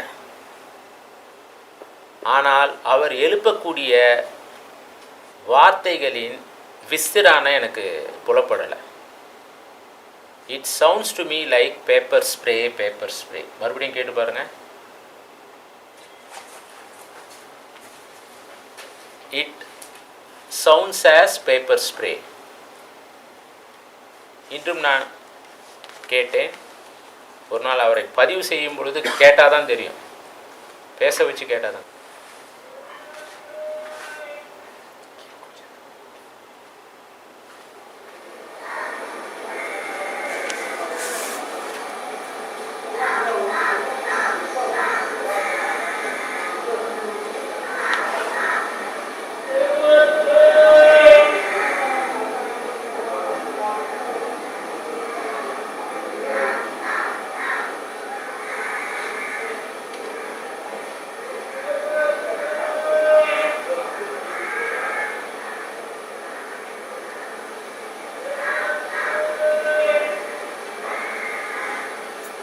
ஒவ்வொருவரும் போட்டி போடுகிறார்கள். எனது தெருவில் ஒவ்வொரு ஒலி கலைஞர்களும் போட்டி போடுவதை தினமும் பார்க்கிறேன். அப்பொழுது தமிழ்நாட்டு தெருக்களில், லட்சக்கணக்கான தமிழ்நாட்டு தெருக்களில் லட்சக்கணக்கான தொடர்பியல் கலைஞர்கள் இருப்பதாக பார்க்கிறேன். இன்னொருவர் வாழைப்பழம் விற்கிறவர், அவர்கிட்ட யாருமே நெருங்க முடியாது. சுத்தமான உச்சரிப்பு, தமிழ் பேராசிரியர் கூட அப்படி உச்சரிக்க முடியாது. ஆனால் மறுபடியும் குரலை மாற்றி பேசக்கூடியவர். சாதாரணமாக இயல்பாக. அங்கே சினிமா கிடையாது, அங்கே திரை கிடையாது, எந்த ஒலிக்கருவியும் கிடையாது, எந்த ஆர்ப்பரிப்பும் கிடையாது, அவர் எம்மாறாதவும் கிடையாது. தனது அன்றாட பிழைப்புக்காக தனது குரல் வளத்தை பயன்படுத்துபவர் ஒரு தொடர்பியல் கலைஞர். அவர் தினமும் கட்டமைக்கக்கூடிய அந்த ஒளி சூழல் அமைவுகள் அவர் பயணிக்கக்கூடிய தெருக்கள் சார்ந்து மாறும். ஏன் மாறணும்? எப்படி மாறும்? அது எல்லா தெருவின் அமைப்பும் ஒரே மாதிரி இருக்காது. ஒன்று, சில தெருவில் பஸ்ஸு போகும், சில தெரு முட்டு சந்து தெருவாக இருக்கும், சில தெருவில் வாகன நெரிசல் அதிகமாக இருக்கும், சில தெருவில் வாகன நெரிசல் கம்மியாக இருக்கும். அந்த சோக்கால் இறைச்சலோடு அவர் போட்டி போடணும். அதற்கேற்ற மாதிரி அவர் தனது குரலை உயர்த்தியும் தாழ்த்தியும் குறைத்தும் பயணப்பட வேண்டும். அந்த ஒலி சூழல் அமைவுகளை அதுக்கேற்ற மாதிரி கட்டமைக்கிறார், அவரை அறியாமல். நமக்கு தெரிந்தது தான் திரை தான். நாம் பார்க்கக்கூடிய காட்சி ரீதியாக மட்டுமே இயங்கக்கூடிய திரை தான் நமக்கு தெரிஞ்சது. அதுதான் ஒரே தொடர்பியல் தளம், முக்கியமான தொடர்பியல் தளம். ஏன்னா நம்ம கோயில் மரபில் வந்தவங்க, நம்மளாம் மாமல்லபுரம் மரபில் வந்தவங்க. காட்சிப்படுத்தப்பட்ட விஷயங்களை தான் பார்ப்போம். நம்மளாம் கூத்து மரபில் வந்தவங்க. நமக்கு முன்னால் யாருன்னா கூத்தாடி கொண்டே இருக்க வேண்டும். காட்சிப்படுத்தப்பட்ட விஷயங்களை தான் பார்ப்போம். நம்மலாம் பாறை ஓவியங்கள் மரபில் வந்தவங்க. சித்தரிக்கப்பட்ட விஷயங்களை தான் நம்ம பார்ப்போம், இல்லையா? ஆனால் ஒளித்திரைகளை நாம் பார்க்க மறுக்கிறோம். திரை என்பது பல வகைப்படும். மனத்திரை, அகத்திரை, காட்சித்திரை, ஒளித்திரையும் உண்டு. There is a sound screen. என்னை பொறுத்த வரைக்கும் all of us have a sound based screen. அந்த ஸ்க்ரீன் ஒரு முக்கியமான தொடர்பியல் ஊடாட்டத்தை செய்கிறது. ஒரு வைதிக குடும்பத்தில் பிறந்தவருக்கு, ஒரு கிறித்துவ குடும்பத்தில் பிறந்தவருக்கு, ஒரு இஸ்லாமியருக்கு ஒளித்துறைகள் வேறவாக தானே இருக்கும். அந்த ஒளித்திரைகள் எவ்வாறு இருக்கும், இல்லையா? சமயம் சார்ந்து பாருங்களேன், அந்த சமயத்திரைகள் எல்லாம் வேற வேற மாதிரி இருக்கும். ஒரு நாத்திகருக்கு அதே சமய ஒலிகள் வேறு மாதிரி ஒலிக்கும். ஏன்னா நாத்திகரது ஒளித்திரை வேறு. என்னடா அது, எப்போ பார்த்தாலும் பஜனை பண்ணின்னு இருக்கிறான், இல்லையா? எப்போ பார்த்தாலும் பள்ளி வாசலில் நேரத்தை வீணடிச்சுன்னு இருக்கான். ஒரு நாத்திகரது திரை அப்படி தான் இருக்கும். எப்போ பார்த்தாலும் ஞாயிற்றுக்கிழமான சர்ச்சுக்கு போயிடுறாங்க, அல்லோடைய கோஷம். ஒரு நாத்திகரது ஒளித்திரை வேறு. இவற்றையெல்லாம் மறுதளிக்கும் திரை தான் அந்த ஒளித்திரை. ஆனால் ஒரு கிறித்துவ சமயத்தை சார்ந்தவருக்கோ, ஒரு பள்ளிவாசலில் தொழுகை நடத்துபவருக்கோ, ஒரு வைணவ கோயிலுக்கு போகிறவரோ, சிவன் கோயிலுக்கு போகிறவரோ, ஒரு முனீஸ்வரன் கோயிலுக்கு போகிறவருக்கோ அவருக்கான ஒளித்திரைகள் வேறு. நாம் எல்லோரும் அவரவர் சார்ந்த ஒளித்திரை சார்ந்து நமது தொடர்புகள் விஷயங்களை பண்ணி கொண்டிருக்கணும். ஆனால் அதை நாம் அனுபவித்தாலும் அதை பற்றி பேசுவதில்லை. ஊடக துறைகளில் அதை பற்றி நாம் ஆய்வு செய்வதில்லை, இல்லையா? நாம் ரஹ்மான் சவுண்டையும் ஏஆர் ரஹ்மான் சவுண்டை தான் நம்ம ஆய்வுக்கு எடுத்துக்கிறோம். இசைஞானி சவுண்டை தான் ஆய்வுக்கு எடுத்துக்கிறோம், இல்லையா? ஸோ மற்ற எல்லாவற்றையும் நாம் ரேடாரில் கொண்டு வர்றதே கிடையாது. அதை நாம் வருங்காலத்தில் மாற்றுப்பார்வையில் பார்க்கணும். செய்ய வேண்டிய வேலை அதிகம், பயணப்பட வேண்டிய தூரம் அதிகம். நன்றி, வணக்கம். பேசிக்கொண்டே போகலாம். நன்றி, வணக்கம்.